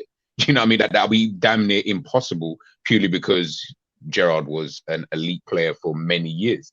Szoboszlai's never had one elite season anyway at the top level. So we need to give him that time to just let him be. I just want him to be Szoboszlai. I hate comparisons. Like, let him be Szoboszlai. Do you get what I'm trying to say? So when we were doing stuff like that, as soon as the dip comes, now look how some people are looking at him instead of the balanced view of, I mean, he's okay. He's not been Steven Gerrard best as he was before, but he's just been meaty, like, in the games. Like last game, I thought he was like average. I gave him a 5 out of 10. Game before that, the same thing. Game before that, the same thing, kind of thing. But that's after giving him the 7s and the 8s and whatever's before that, kind of thing. But it's probably now just leveling itself out. Maybe he will be a midfielder who just gives you 7s, you know, like a James Milner did, you know, always consistent. But because he's got that bit of technical ability and he can shoot from outside the box, he might just give us that. Like, I don't want to look at him too far ahead. As you said, Jamie, like, it is a future thing. I'll worry about him like next season or something. Like, if I think he's not performing, then let's have a conversation. Right now, I'm just kind of like, I don't even know what I expect from him, because I'm watching 2 different players. When the Szoboszlai I used to watch at RB Leipzig and the one I watched at Hungary, that's not the Szoboszlai I watch at Liverpool. Do you know what I mean? This one's being asked to run around. Basically, he's been asked to do Jordan Henderson. And not to say he can't do it, but we've seen what he can do on the other side, on the flip side of things. You get what I'm saying? So maybe if I see that and he does that consistently, then perfect. But I don't think he's going to do it. So for me, I'm just like, I honestly don't even see him becoming that top world-class midfielder like so because of the role that's being asked of him, not because he isn't good, just because we're asking him to basically be Henderson but with more technique. Just you've got on the ball ability than Henderson, so it's gonna show it in more games than not. But we just gotta wait on him, man. Just kind of wait on him. He's gonna have these dips. Someone mentioned there Gerrard's had dips as well. Yep, I've seen Gerrard play stinkers, sent off in games that he shouldn't be. All these kind of things. We've all seen it. I've seen so many top players do it. So let Szoboszlai have this run where he just maybe stinks it up for a bit, and then you come back into the fold, man. He did start getting stinky when he broke up with his third. But I'm talking about him breaking up with his girlfriend. Do you see all the thirsty women on Twitter getting into his DMs? Absolutely mad. Yeah. Well, this is it. This is it. Well, you seem to have a thing at Liverpool. If anything, that should have aided his confidence. Do you know what I mean? If anything, very true. Very true. He should have been feeling like the guy instead. I don't know. Yeah, but he might be knackered. He might be knackered. I shut my missus' Twitter down as soon as he went single. I shut her Twitter down. I'll tell you what. I hope he doesn't go like Rashford when he breaks up with his girlfriend, because. Oh no! Man United are telling us. You've seen those stats? They're crazy. Boy. Rashford split up with a lot of people. School dinners, gave that up real quick. Girlfriend, football. But you know, all jokes aside, Rashford never stays with anything. He never stays with anything. He commits. He starts it, but there's no commitment. Yeah, he never. Yeah, listen. Rashford is. I'm not even going to talk about that guy. But you got to realize, we're talking about all of these players. We're talking about midfield issues or midfield debate, should I say? We're talking about Núñez. We're talking about like Szoboszlai and whatever. The maddest thing about all of this, we're still second in the league though, and we're through to the Europa League next round. So it's like it's the same question, and I'll give this question to. I think I asked Jamie and asked Jerry yesterday on the show, and I'll ask everybody else. Why is it that? And I'm not putting words in anyone's mouth, but for me, why is it I don't feel like confident with Liverpool at this moment, even though we're second in the league? Obviously, Arsenal are probably going to win this game, so we'll be like 5 points behind or whatever. But we're second in the league. We're through to the next round of the Carabao Cup. We're through to the next round of the Europa League. Things are, would I say, on paper looking good. But we are having these, that Jerry mentioned before, the fact that we're even having to have this debate talking about midfield tells me that there's some type of issue in there. The fact that we have to talk about Núñez because there's some kind of issue there. The fact that we have to talk about what's Trent's best position, that tells me that there's something in that. And I don't feel confident because when we watch the games, we've all done watch-alongs, we've all been to games, we've all watched these games recently. There's no way we've sat there other than a few games where we've said, we've been actually super calm. We're watching games that we're like, bloody hell, Fulham could have easily won the other day. Luton could have easily walked away with a victory the other day. Newcastle, if he just passed the ball across, Núñez doesn't get those 2 goals. Like, there's been so many of these instances, but we're second in the league. Like, I just don't feel that confident. But I wanted to know, why is that? Do you get what I mean? Like, why do I have that feeling? I guess I'm trying to get an answer from everyone else, but I know a lot of people also think the same thing. I can answer from my perspective. I think the reason why I can't sit here and go, we're going to win the league yet, is I think we're still a couple players short, but not just that. And again, I don't want to come across like I'm hating on Klopp. I know there's a lot of people who love Klopp, so I'm going to be careful how I phrase this.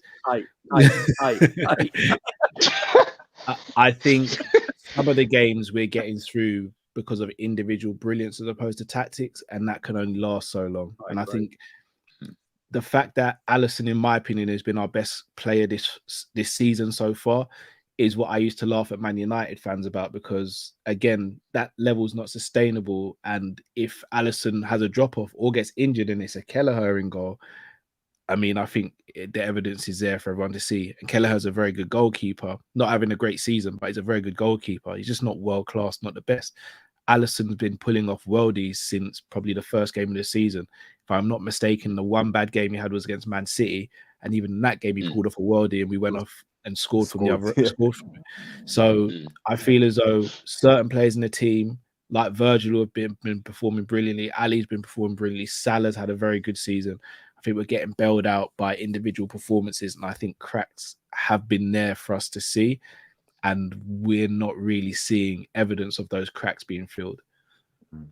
I'm just for happy me, you said that and not me, because when I say this, maybe I don't articulate it as well as you do, but I seem to get a lot of people saying I'm hating. But thank you, Cal. Jerry, no, please I do as continue well. that. Please. Oh no, I do as well. Believe me, it's rough.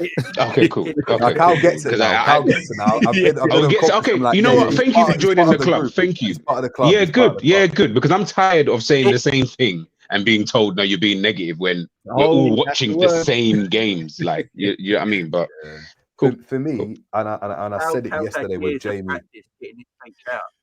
Yeah. Yeah. I said it yesterday with to you, G, and to Jamie. I might say it. Obviously, Jamie Phillips is, and obviously the panel as well.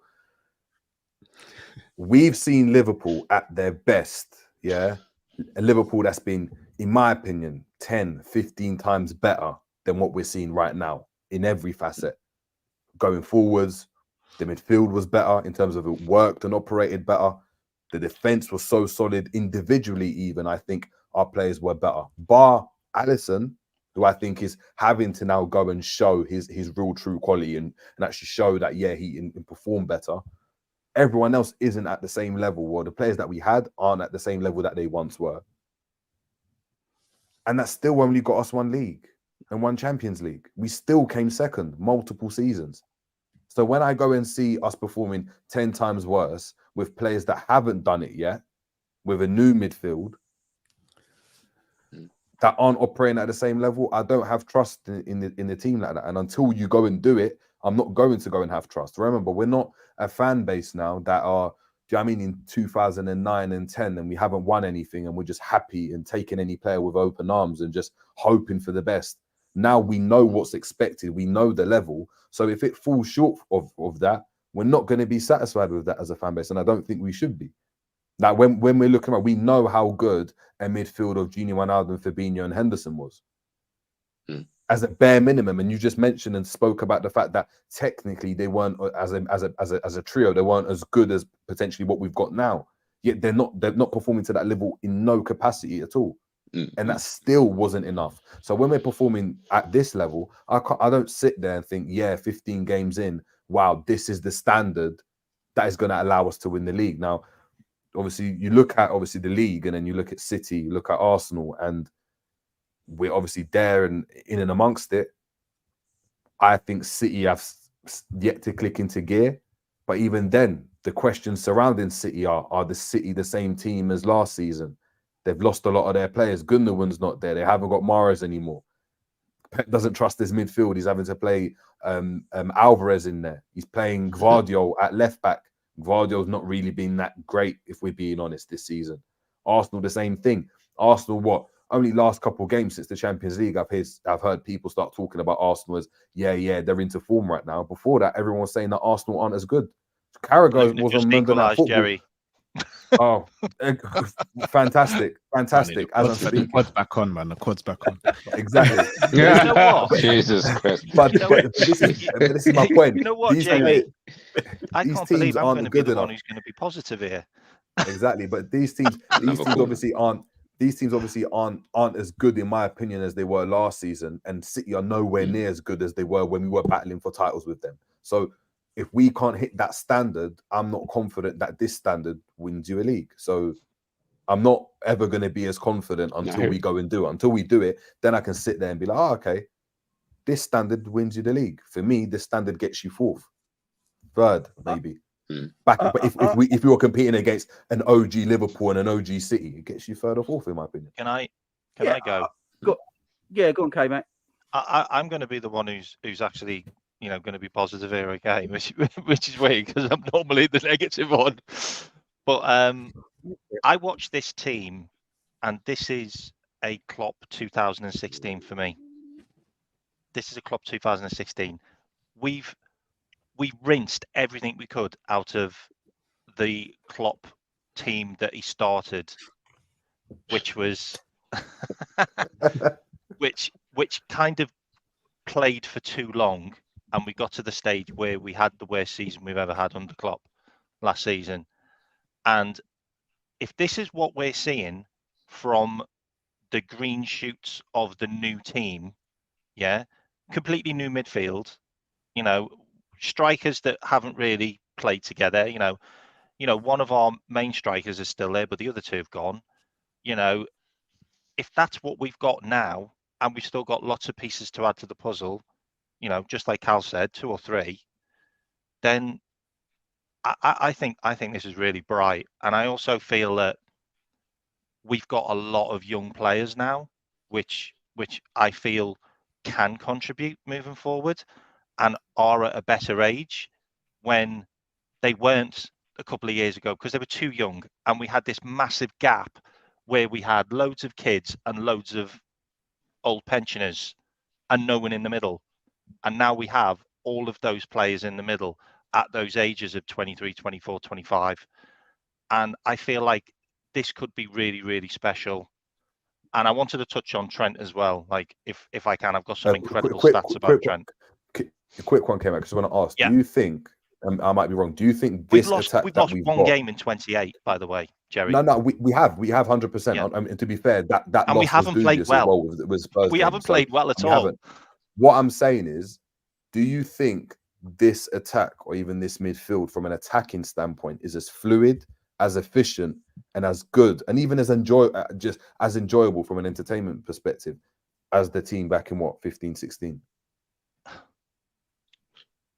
I personally don't see it, as in I don't know what it is. Maybe I'm wrong. Maybe I'm nostalgic. If they give that a penalty, I'm quitting football. Arsenal, they're looking at a penalty, yeah, and they've not given it. Thank God for that. They actually looked at it. It was disgusting. Sorry, Jerry, go. Yeah, I don't know what it is about. I don't know what it is about me, but I don't have the same feeling as I did with that. I don't look at him like, wow, this is incredible. This football scintillate. It's not the same. So maybe there's stats to suggest that we're better. Maybe I might be wrong. I don't know. But do you look at this attack and this midfield and the way we play football? I mean, under Klopp, we did in 15-16. Under Klopp, Salah got 5 assists from our midfield in Gini, Hendo, and Wijnaldum. Sorry, I missed one out. Firmino. So Fabinho, yeah. 5 assists in his entire in entirety of that midfield. 5 assists. What? Like, I know the stats are incredible. Crazy. Like, no, that's a lie. Okay, for our strikers. Okay, like, cool. To caveat, that wasn't their job. Yeah, I was just about to say, like that's their job though. Like their job for we obviously talk about, and I'm going to answer Jerry's question just there that you're asking there. What you're talking about, Fabinho, we can laugh at them and whatever, but as we've all alluded to, that midfield was one of the best in terms of performance levels that we've seen in the Premier League in terms of what they were actually trying to do. No, they weren't there to get you we saw what Gini Wijnaldum was doing for Holland when he was going to an international. This guy was scoring goals. It's like playing up front, like or behind Memphis Depay at times, like because of the role that obviously is being asked. Fabinho's not there to do that. Whereas now we're going to look at these guys, but I don't look at these guys and say defensively, you guys are a solid though. Did you get what I'm trying to say? Like, I think it's one of those things. And to what Jerry's saying, I do think it is that though, in answer to his own question, which is until we see what this team can actually do in terms of come the end of the season, what do we win with playing this way with all the nooks and crannies that we still need to sort out, until we see that, that's why it's always going to be these kind of questions and, oh, is it as good as blah, blah, blah. If we don't win anything this season, then of course, that's when you look at it and be like, well, clearly this was shit. Do you know what I mean? This wasn't worth anything, to be honest with you. But if we were to go and win Premier League, Europa League, Carabao Cup, FA Cup, slyly, even though we've been leaking goals and we can see basically every game, we'd have to say that, well, this can win us a Premier League title. So really, we should be able to kind of move forward. Yeah, of course. Do you know what I mean? Do you know what I mean? Like, it could happen. I just stretched my hand, bro. I was just stretching my hand. Yeah, I know, but stretch 4 of those fingers, so I'm just, you know. I see similarities in. So, do you remember that Manchester United season where they won the double, and Ole Gunnar Solskjaer scored 2 goals against Bayern Munich in the final? That was a treble. I see similarities in Liverpool like them because we haven't played well and we are winning games. Like, nah, but K-Man, you have to put. You're gonna need to put context. There weren't no Arsenal or Man City or all of these other teams who were like remember back when Manchester United were doing all of these things where they were winning so with either a shit team or a good team, there was only Arsenal. Like there was literally only Arsenal as any level of competition who you could have said these two are gonna like win the league or they're going for the title. There wasn't really another team who you realistically were sitting there. There were teams who had seasons where you thought maybe Leeds United, you know, they got to the Champions League semi-final. Maybe Liverpool can do something, but you never ever said any team outside United and Arsenal winning that league. I never ever saw that conversation. Whereas now we're talking about Arsenal, City, Liverpool. You know what I mean? Tottenham were top for a little while. Like, Luton have scored. You're lying. Yeah, it's free. Gotta take that back, I'm G. literally watching the game now. Do I need to put my Luton top on? Is that going to get us over the edge? It's not easy at Kenilworth Road. It looks like. But the crazy thing Yeah, it's about not easy. The crazy thing about it is He's taking receipts. it's unbelievable. This man. Tonight's about to be a fun night potential. Oh, Ross Barkley as well. Gunnar Lee, I'm gonna need you. You know, let me not even talk now. Let me because it's the game. The game's still the game's still early. If they go in, hey, David Raya has been. They get a red I just saw card. the goal again. Did Jesus get sent off though as well? Didn't they get a red card? No, not Someone for I can said see. No, he's still on. Oh, Unless it's not come up yet. Yeah, he's still on the pitch. Okay. David Raya though. Questions asked, mate. Yeah, it's shocking. But yeah, that's just the way I look at it. No. Obviously, like I'm not saying that this it's weird because we don't know. Like it's so hard. Like because I'm trying to almost talk in hindsight, but we're not there yet, so I can't talk in the hindsight. Like we're just trying to predict what might happen, and ultimately, I am with Jerry on this in terms of I don't see this as being something that's going to win anything. But then that's me thinking Man City are going to do what Man City do, and they're just going to click into gear at some point in time, no matter how late into the season it is. It could be April and they'll click into gear, and then they'll just go and win the league. Or Arsenal, if they can pattern up all of a game like this, and they go on to win a game like this, then you're going to start looking at them and thinking, "Ooh, okay, maybe they, something's going on there." So I don't know. Honestly, I really, really, really don't know. But until it happens, if we win the league with this team playing this way, I gotta give them props. The thing about it is, like I don't expect us to win the league, and I don't think anyone should really, because this is the rebuild. This is like the 2016 team rebuild. Like just started. Like still got players that need to gel. And as we've just said that, a rebuttal there came back, bro. I got a little rebuttal. Go on, mate. Go on. Sorry, it's free, by the way. It's free. You're free all now. Before you rebuttal, I told you. Before you rebuttal, my opinion on everything is that Liverpool had the best transfer summer in the best transfer business this summer, and people will go realise that pretty soon. But go on, Cal, rebuttal. I'd say back in August came back, I'd have completely agreed with you, but expectations have shifted now, and this is where I think as Liverpool fans we need to start like speaking with our chest and stop being underdogs and having this underdog mentality. This time last season, Arsenal were expected to just battle for top four, and they were in a title race. And Liverpool fans all over the world said, "Arsenal better not bottle it. Arsenal in a title race. You deal with City and see how it is." I can't sit here and say, "No, we're still just battling for top four." We're not. We're in a title race. If we drop off from here, that's on us. We're in a title race. And the sooner we change these expectations, the better. We are not underdogs. We are Liverpool Football Club. We've been battling City for years now. We had a drop-off last season. This season, we're back in the title hunt. I didn't think we'd be here, but we are now. So we got to own it. Expectations change throughout the season. They really do. And right now, we're not battling for top four. Chelsea, Spurs, Aston Villa, them lot are battling for top four. Newcastle United. We are battling with City and Arsenal to try and win this league. So if we fall off, and at the end of the season I hear, but getting back in the top four is the main aim. No, back in August it was. But in December right now, winning the league is the main aim. Targets and things have to change. They have to. In January, we need to go and do what we need to do to try and get ourselves over the line. Arsenal did it last season. It didn't quite work out for them, but I don't think anyone can sit there and say Arteta and the board weren't trying. They went out and purchased in January, lost out on Mudryk and still bought Trossard. We need to do what we need to do to keep pace and to beat these two teams and win the league. I'm not doing the whole underdog thing. I'm done with that now. I've seen us win a Champions League, been to 3 Champions League finals. I've seen us win a Premier League, run Man City close to 2 others by missing out by 1 point. We are Liverpool Football Club. We are not underdogs. We are not battling for top 4 now. We are in a title race. That is the objective now. And if Klopp and the owners still have the mentality of, oh, it's just good getting back into top 4, then respectfully, you need to have a meeting with yourselves and get your heads out your ass, because we're not in a battle for top 4.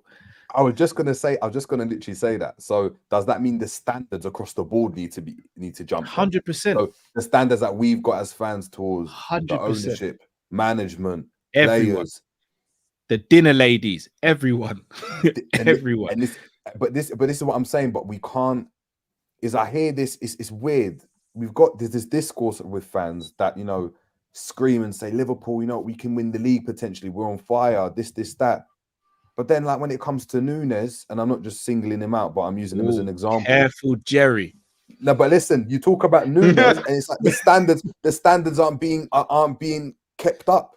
You're like, if you're talking about Liverpool, like, we're in this title race and this is what we've got to do to do X, Y, and Z, you've got to have the standard high across every metric. It can't be you've got a standard this high for this player. Wataru Endo's got to be the best DM in the world. But Nunes is all right. He's a cult hero. He's cool. You know what I mean? He works hard. He misses a lot of chances, but he works hard. That can't be acceptable. I'm not speaking on Nunes, Jerry. You're not gonna draw me out, bro. I'm not drawing you out. I didn't want to discuss Nunes. I was just saying I could have chucked any player there, any player that's been underperforming. Okay, cool. I'm not involved in the Nunes talk. I just want to make that super clear. I cherish my life. I enjoy my life. I don't need that smoke. Let's say Tsimikas instead. Let's say Tsimikas instead. So do we?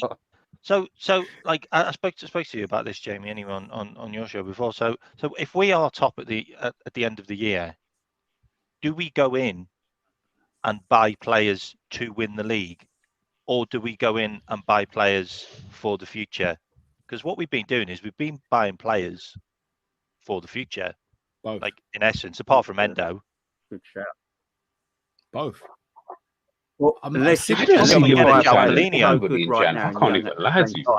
Do we just go and get a Jalpolino, which like just sorts out that DM problem, and then, you know, an Ashio to sort out the left back issue? Going back Polinia, by the way, guys. Before we talk about Polinia, by the way, do you know who Wataru Endo smashed up twice in that Fulham game? When he came on, he did it. Yeah, Polinia. Polinia's not a good. Polinia against Fulham showed that he's actually not a good enough footballer, and that's why Liverpool never went for him. Endo smashed him up. It's beautiful. It was beautiful. Midfield, though. I don't know. Wataru Endo is a better footballer on the ball than Polinia, in my opinion. Oh, it's debatable, Jay. I'm not sure about that one either. Yeah, I don't know. I wouldn't say. I reckon. You know what? Yeah, you know what? I reckon they're both exactly the same. But Paulinho is definitely a better defensive midfielder than Endo. Like, that's very evident. And I don't even think that Endo would even get to the level of a Paulinho anyway. But that's just, yeah, I mean, opinion. That's not to diss Endo, by the way. Like, you don't have to be. It all depends. Yeah, I mean, you don't have to be there. It all depends what you want from a DM. Some people want a DM that just tackle. I don't think a DM. I think you can be a DM without tackling. Personally, if you read the game perfectly, you shouldn't need a tackle. I've always said Rice. Same with centre back. If you're a world class centre back, never really tackles because they're in the correct position every single time. So when you always talk about grand jewels and stuff like that, that tells me you're out of position. That's all that tells me. That's what that stat tells me. Can I give you some stats that I did on Trent? Because I think Trent could be the real key for us even winning the league this season. Like, what he's shown me in the last couple of games is just like he's above and beyond. Like, he can be that real catalyst in the team, and he can do things that I don't think and there's many players in the teams that can do at certain stages in games. I'm seeing some similarities to just some of the greatest players like that we've ever had, like with Trent right now. Like since he's hanging around with Bellingham, to be fair. Has Trent done anything in this season that you've never seen Trent do before? I think the difference is he's in positions where he's more mature. Where we're seeing it more. No, he's more mature because just purely for his age. But what has, and then this isn't to diss Trent. Well, not I think really. Trent is a world-class player. You get immature 25, 26-year-olds. That's not. No. I know, but I mean, in terms of footballing age, obviously he's just maturing in that kind of sense, and he's been around since he was like 17, 18 and stuff. Has he done anything where you've looked at him and said, "Right, I've never seen him pass a ball like that before," or "I've never seen him play that pass before," or "I've never seen him make that run before," or "I've never seen him do those kind of things"? Like, I'm not seeing like. I'm not seeing. Yeah, again, I would put that just down to the fact that he's in a position to be more clutch.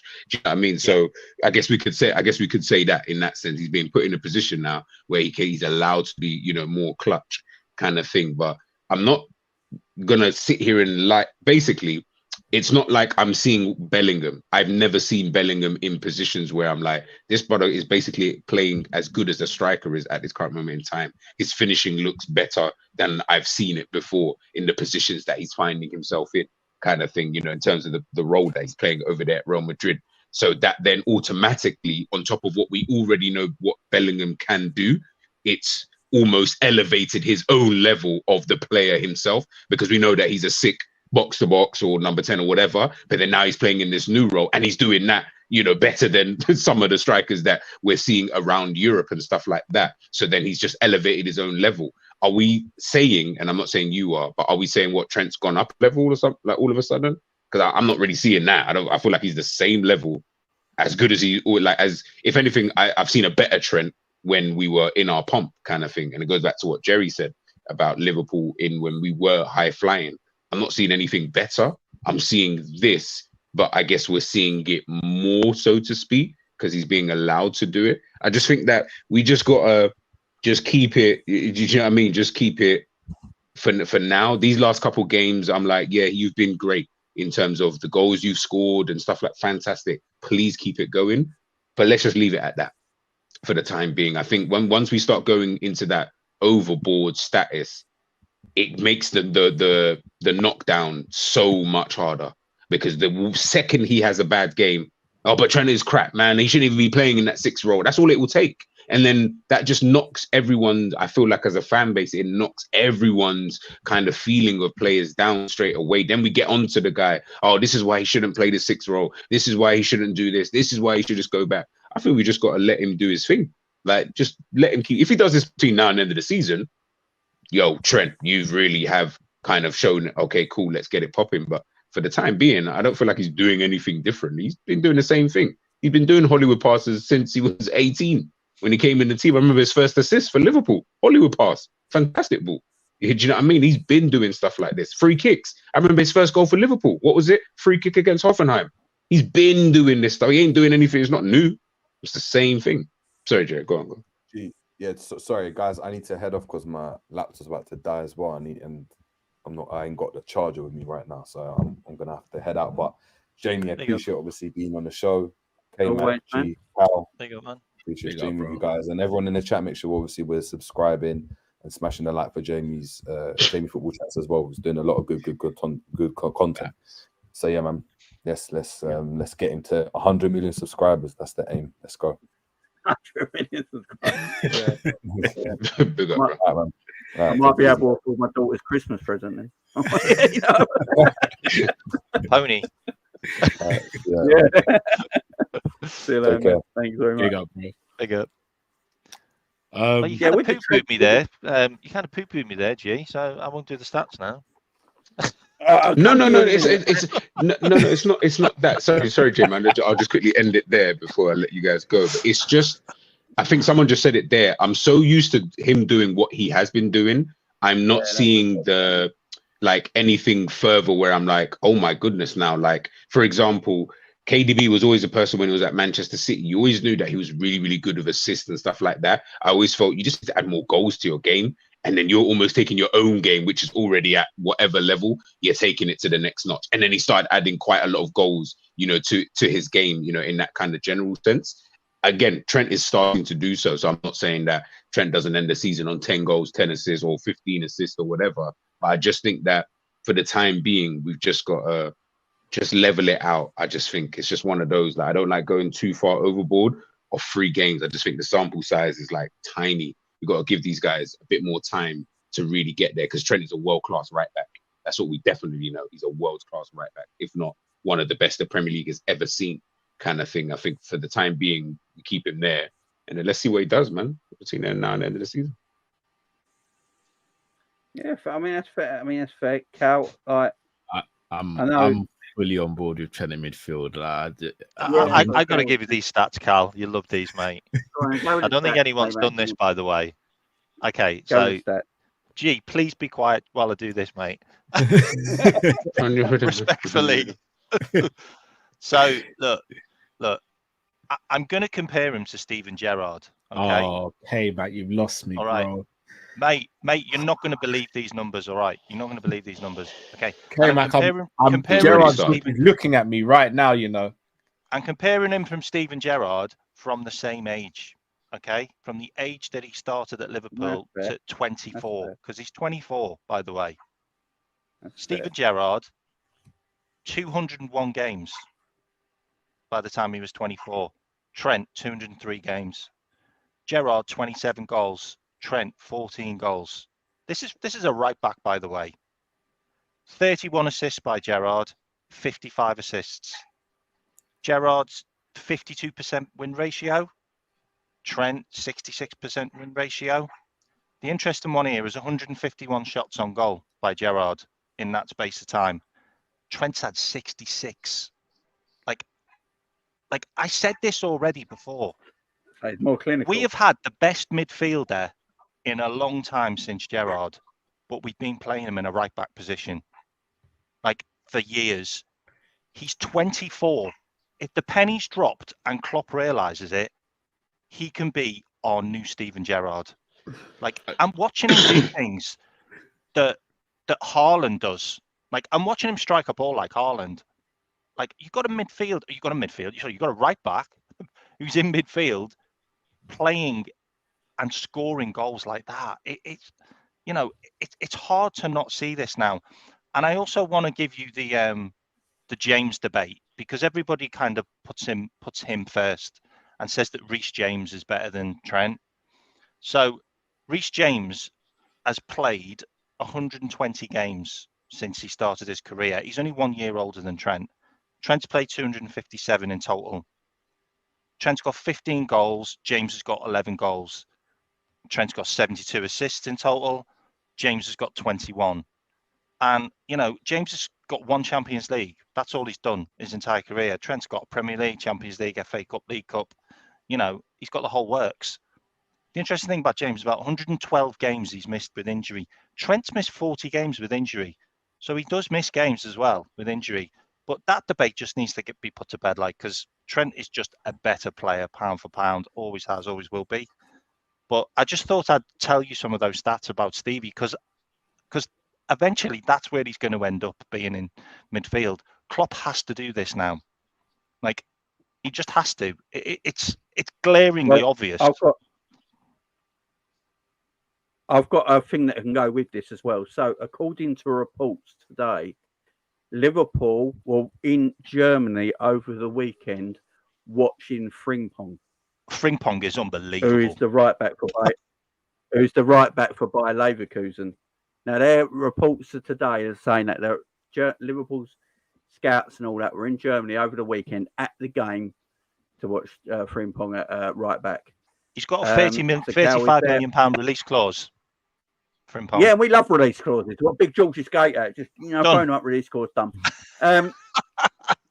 Is there a way that Klopp might be thinking now this kid's just got too much ability to keep him at right back, and And Frimpong is very much in a mould of a Trent as a right back. So it's very like for like, and then you put Trent in midfield. You don't really lose anything, but you gain something in midfield. All right, so with Trent in midfield for me is a no-brainer at this point. When I saw him move into the invert and what he was doing last season in such a bad team, like for me it was a no-brainer. I thought the transition would have happened over the summer, and then boom, he's there.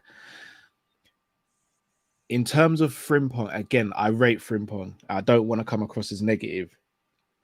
If we're losing Trent at right back, for me, does it make sense going and getting an attack-minded first sort going forward right back? Wouldn't it, for me, be better to go a right back who's seen as more defensively sound? Someone maybe in a Finnan type mode who picks and chooses when he gets forward, as opposed to the first thought is to always get forward, like an Arbeloa.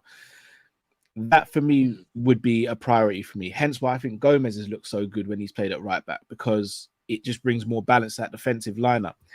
In terms of the stuff you were saying, K-Mac, and I'll always say this isn't on you, bro. Stats have to be contextualized and the eye test is subjective. The stats you read off are phenomenal, especially when you're comparing it to Gerrard, who I believe as Liverpool fans we hold as creme de la creme. The issue is, though, where there's no context around it, is that Gerrard started as a right back, then moved into defensive midfield, then played box-to-box midfield, and then at the age of 24, pretty much single-handedly carried Liverpool to a Champions League win. And I say this all respect to Trent, and Trent is phenomenal. One of the best right-backs we've seen in our lifetime. But if you swap Trent and put Trent in that team that Gerrard was playing in with Letalak, Cinema, Pongo, Biscan, and all these players, Trent doesn't do anything. If you put Gerrard in this current team, we win everything probably every single season. So I don't think the two can be compared. Not just that, Gerrard was we've seen times where Gerrard was at right back and he's locked up wingers and fullbacks. We saw it against AC Milan. He went right back with cramp and said Serginho's not getting anything in the box. He's not even going to get past me. So when it comes to Trent and Gerrard, we have to stop the comparisons. Just let Trent be Trent, because Trent's already a legend at Liverpool. Just let him continue to be a legend. We can't compare legends to legends. We can't do that, because Gerrard is of a level where you can take Gerrard and put him in any era of any Liverpool team, and he's their captain and best player. I don't think we can say that with Trent right now. So in terms of the midfield, if Trent moves into midfield, one, I think you've got to change formation and go to a pivot with a number 10, which I think gets the best out of Trent and also the best out of Szoboszlai, a Gravenberch, for example. I also think it gets the best out of a Nunes or a Jota as well through the middle. But we've also got to recognise that it's still going to take a bit of adaptation from Trent to play midfield, because even though he won't have as much defensive duties, he still will have defensive duties, especially if he's playing in a pivot or box to box. So as much as I'm on board with Trent moving into midfield, I still think we need to make sure we master a system that gets the best out of him and the rest of the team. Am I allowed to talk now? I just wanted to say, it wasn't a Gerrard debate, by the way. I wasn't saying that he was better than Gerrard. I know you weren't. I was giving you the comparison that he could go on to be like a Gerrard. Sorry. I think what Kyle said though, is that's what I was going to mention when you were talking about the Gerrard stuff. Is it has to be contextualized. Like we're talking about, but he said it there. But what I was going to say though was, even to what Kyle's just saying about putting Trent in midfield, and I know obviously a lot of people agree with that. Are we saying that we just signed 4 midfielders and we're still going to put Trent in midfield? Yeah. And so, okay, cool, fair enough. As long as you guys said yes, that's what you want to do, that's fine. We've never got enough midfielders, remember? Yeah, no, fair enough. I mean, we still got Bajcetic and Thiago still back there, but fair enough. So then the next question then is, well, where does he play in that midfield? And then does that mean you don't buy this DM that we are looking, or sorry, as fans, and not say Klopp, I don't know what Klopp wants, but as fans, we're always talking about getting DM, but now we're saying we want Trent in midfield. There's only 3 spots in the midfield area. Where's anybody going to play at this rate? If we just, But yeah, go on. I just want to know. I think I figured it out. Call me Cal Chat Linders, but I think I figured it out. I think we moved to a pivot. So I do think we still get a DM. Okay. And then our 3 DMs or defensive-minded midfielders become the new DM, Endo and Bichetic. To partner one of those 3 in the pivot, you'll have Trent, McAllister, and Jones. And then in the 10, you'll have Szoboszlai, Gravenberch, and Elliott. So sorry, changing the tactics. Okay. So I think you go to a pivot. For me, you almost try and replicate what you had with Alonso, Gerrard, and Mascherano. Trent becomes your Alonso, the new DM becomes your Mascherano, Szoboszlai becomes your Gerrard. Not saying they're going to be as good as those players, but I think system-wise and the cohesion they had, I think that's how you replicate it. And then you've got enough depth in those positions. Gakpo becomes a player who battles with Diaz for the left wing position. Salah, I still think we need to get someone to compete with Salah. The Ben Doak shouts at the beginning of the season were crazy, the amount of pressure that was put on the kid. And then you've got Jota and Nunes up top. And then for me, Cal, I think Dom goes there. I think Dom goes there to battle with Salah. Oh no! I think that would be amazing. Oh, dude! But this is what I'm saying. We're saying amazing. That you've just said, that's the pivot he did at Dortmund. That's his old pivot with Shinji Kagawa. Like, that's the one. And guys, the thing is, all of this sounds like I like it. Because I've always wanted Liverpool to play over 10 anyway. Like I feel like that will get the best out of the players that we've got. But I just feel like the Dom thing at right wing, I'm like, all right, I don't even want to see that because you're not going to be what I need at right wing. So I just don't even see the point. I'd rather just go and sign a right winger who's actually a winger, so to speak, and let Dom play in that whatever 10 midfield, whatever role. I'd rather him just stay in that kind of position. But even with this, what Cal's saying there about with the pivot and stuff, like, the thing is, I like it because I've always said we have players that I feel like I don't know why that's not our formation now, kind of thing. Like we could easily do this formation today, kind of thing. So I guess listen, I guess that could kind of work really and truly. I'm just trying to see, like I'm generally just intrigued just because we are calling for Trent to go into midfield area, but I'm just trying to figure out if people want that.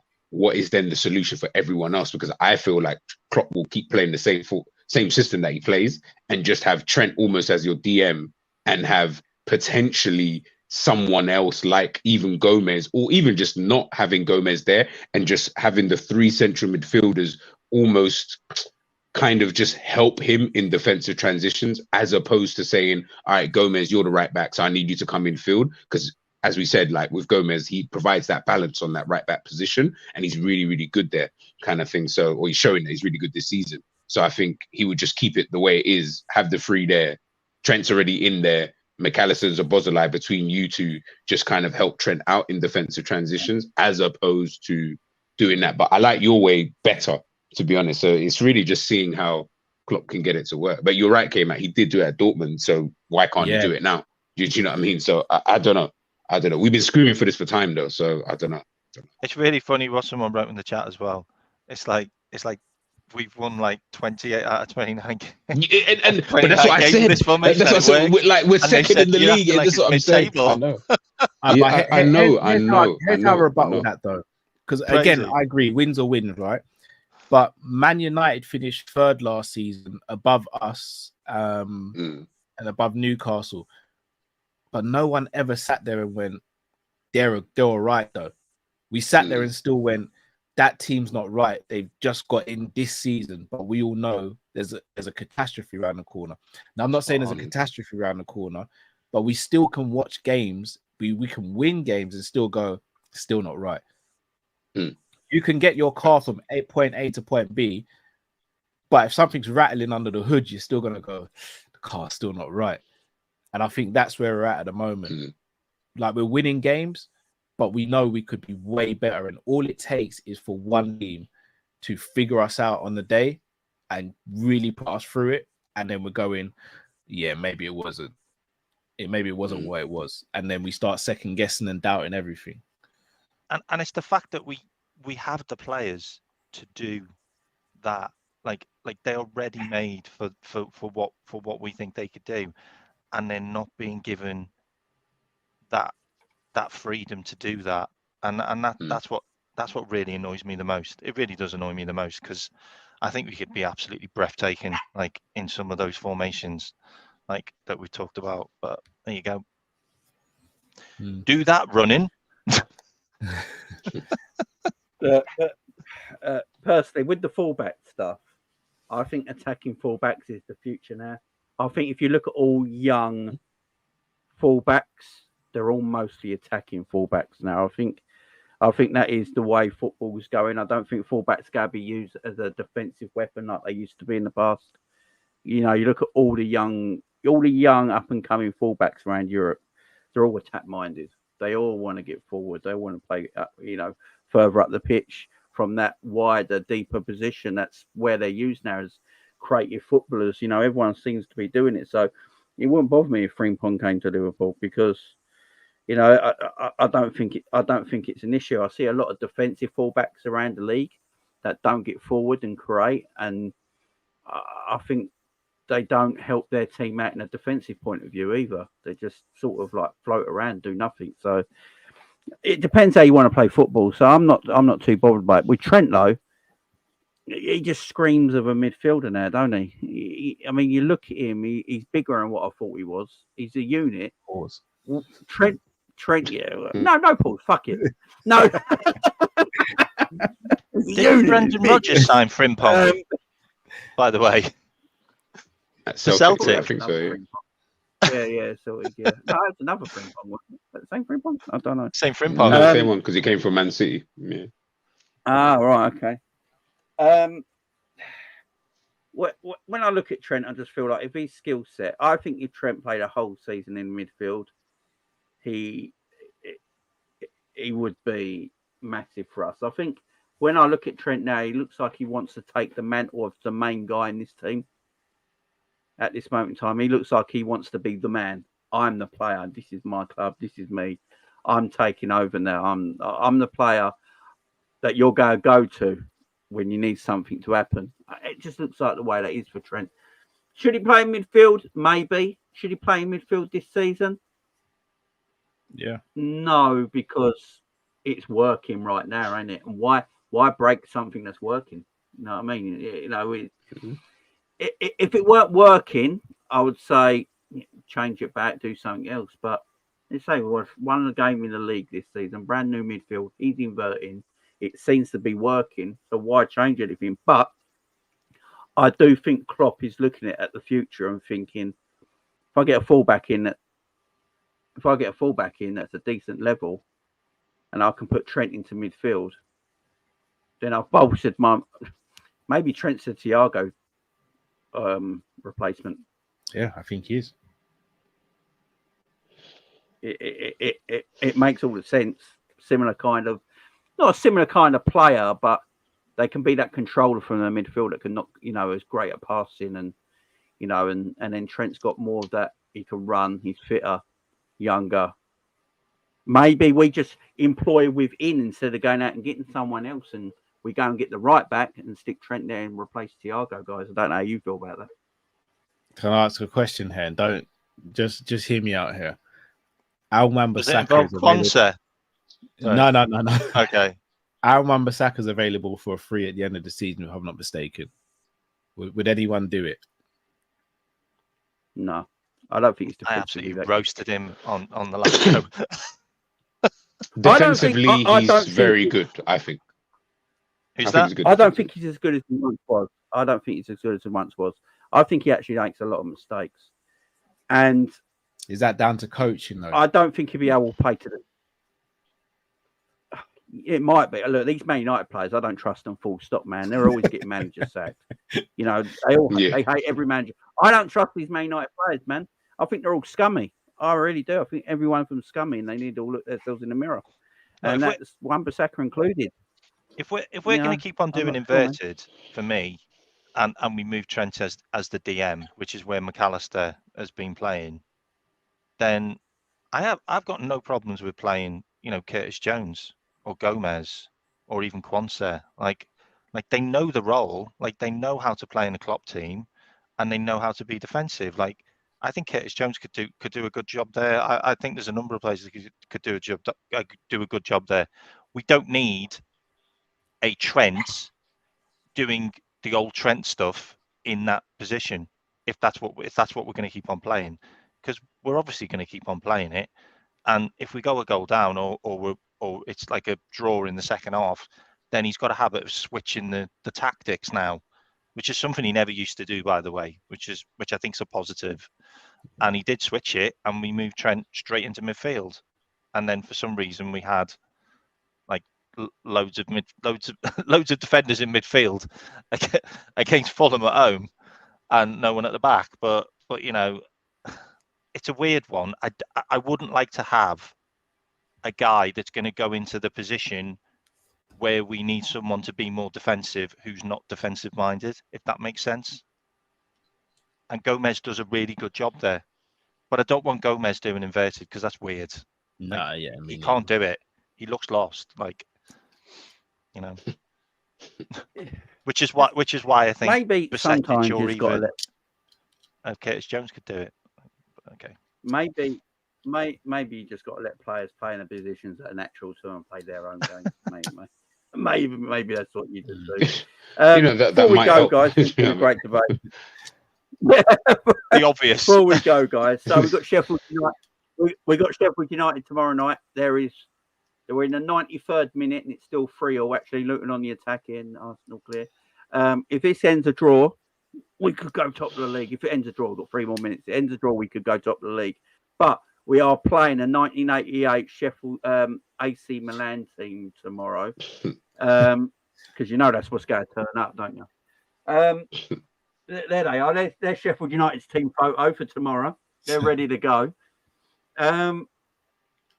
Why have I got a feeling? Is that Ronnie Moran in the middle? Game, Cal? Is that Ronnie Moran in the middle? Put that back on again. No. Where? I swear that was Ronnie Moran in the middle. No, it looks like him. That's his Italian. That's his Italian brother. It doesn't look like him, though.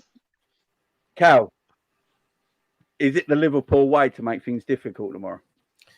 All right, so I spoke about this in the preview today. Our form away from home this season hasn't been great. But when you add context, it's draws against Brighton away, which is a hard fixture, draws against Chelsea away, the cheating loss against Spurs away, Man City draw away. The Luton one's the one that really sticks out and makes people go, our away form has been poor. It's not been poor. We've drawn against top teams, but the Luton one is what kind of pushed people over the edge. I don't think we'll make that same mistake. And Luton, I don't want to speak too soon, they're a better team than Sheffield United, respectfully. And I think tomorrow we beat them comfortably. I predicted 4-1. I think we beat them comfortably tomorrow. I don't think they've got enough to do with us. And another question to you, Cal. Yeah, another question for you, Cal. Who should start tomorrow, Gakpo or Darwin? Why have you done this to me, Joe?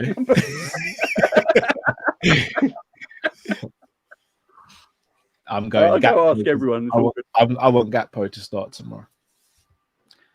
So do I. Oh, that's my evening done. I'm going to switch off notifications now. You're gonna have to. Okay, definitely gonna have to. You're gonna have to. I think, Mac, who would you? I think it has to be Gakpo for me. And I think Darwin probably needs to just maybe be on the bench or even try him on the left side. Like I've been crying out for this. Like if he's not producing it in the middle, put him on the left. Oh, K-Man, no. We saw that last season. That weren't pretty. I just feel that, you know, maybe we need to switch things up a bit, but I think Gakpo definitely needs to start. We have drawn against good teams away this season. Like a couple of banana skins that we've had before, we've actually won. Like we beat Bournemouth. Like that was a team we got done away. We beat them away. I think we played one other one other team that's been like that. Was it West Ham? Did we beat West Ham away this season?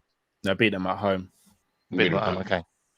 I can't remember. We've beaten another team that we've maybe dropped points. Just scored in the last second. Oh, for God's sake! Apparently, it's out. Oh my God! I just saw.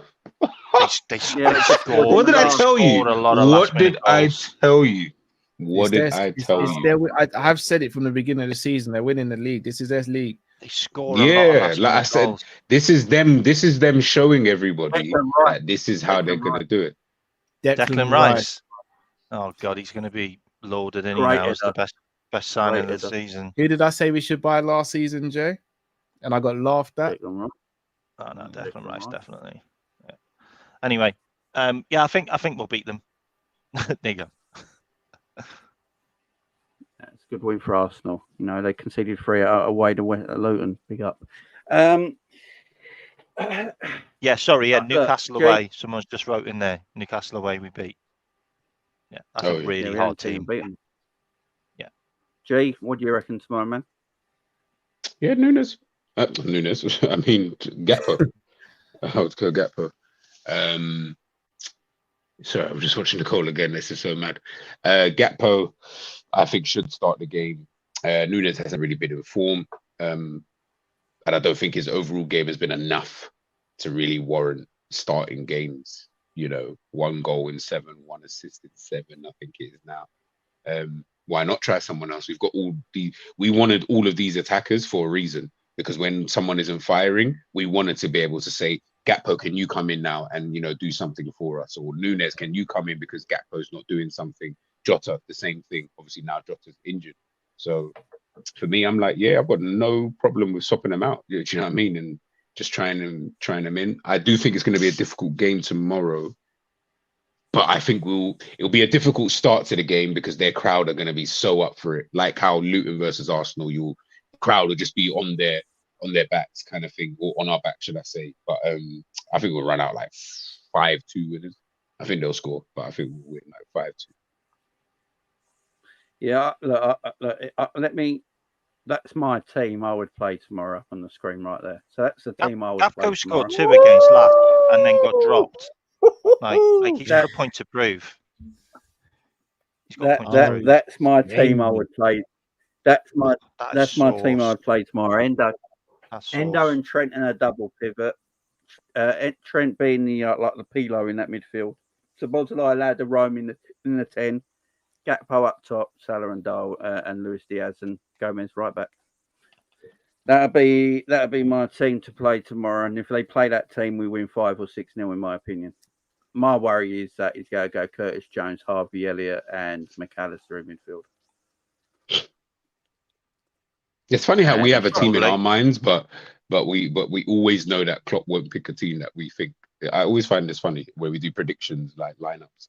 We always have a team that we want to play. That team you just put up there, you know, the pivot, you know, the number 10. But we all know it's going to be 4-3-3, and we kind of know what players are realistically going to play. You know what I mean, in the game. Yeah,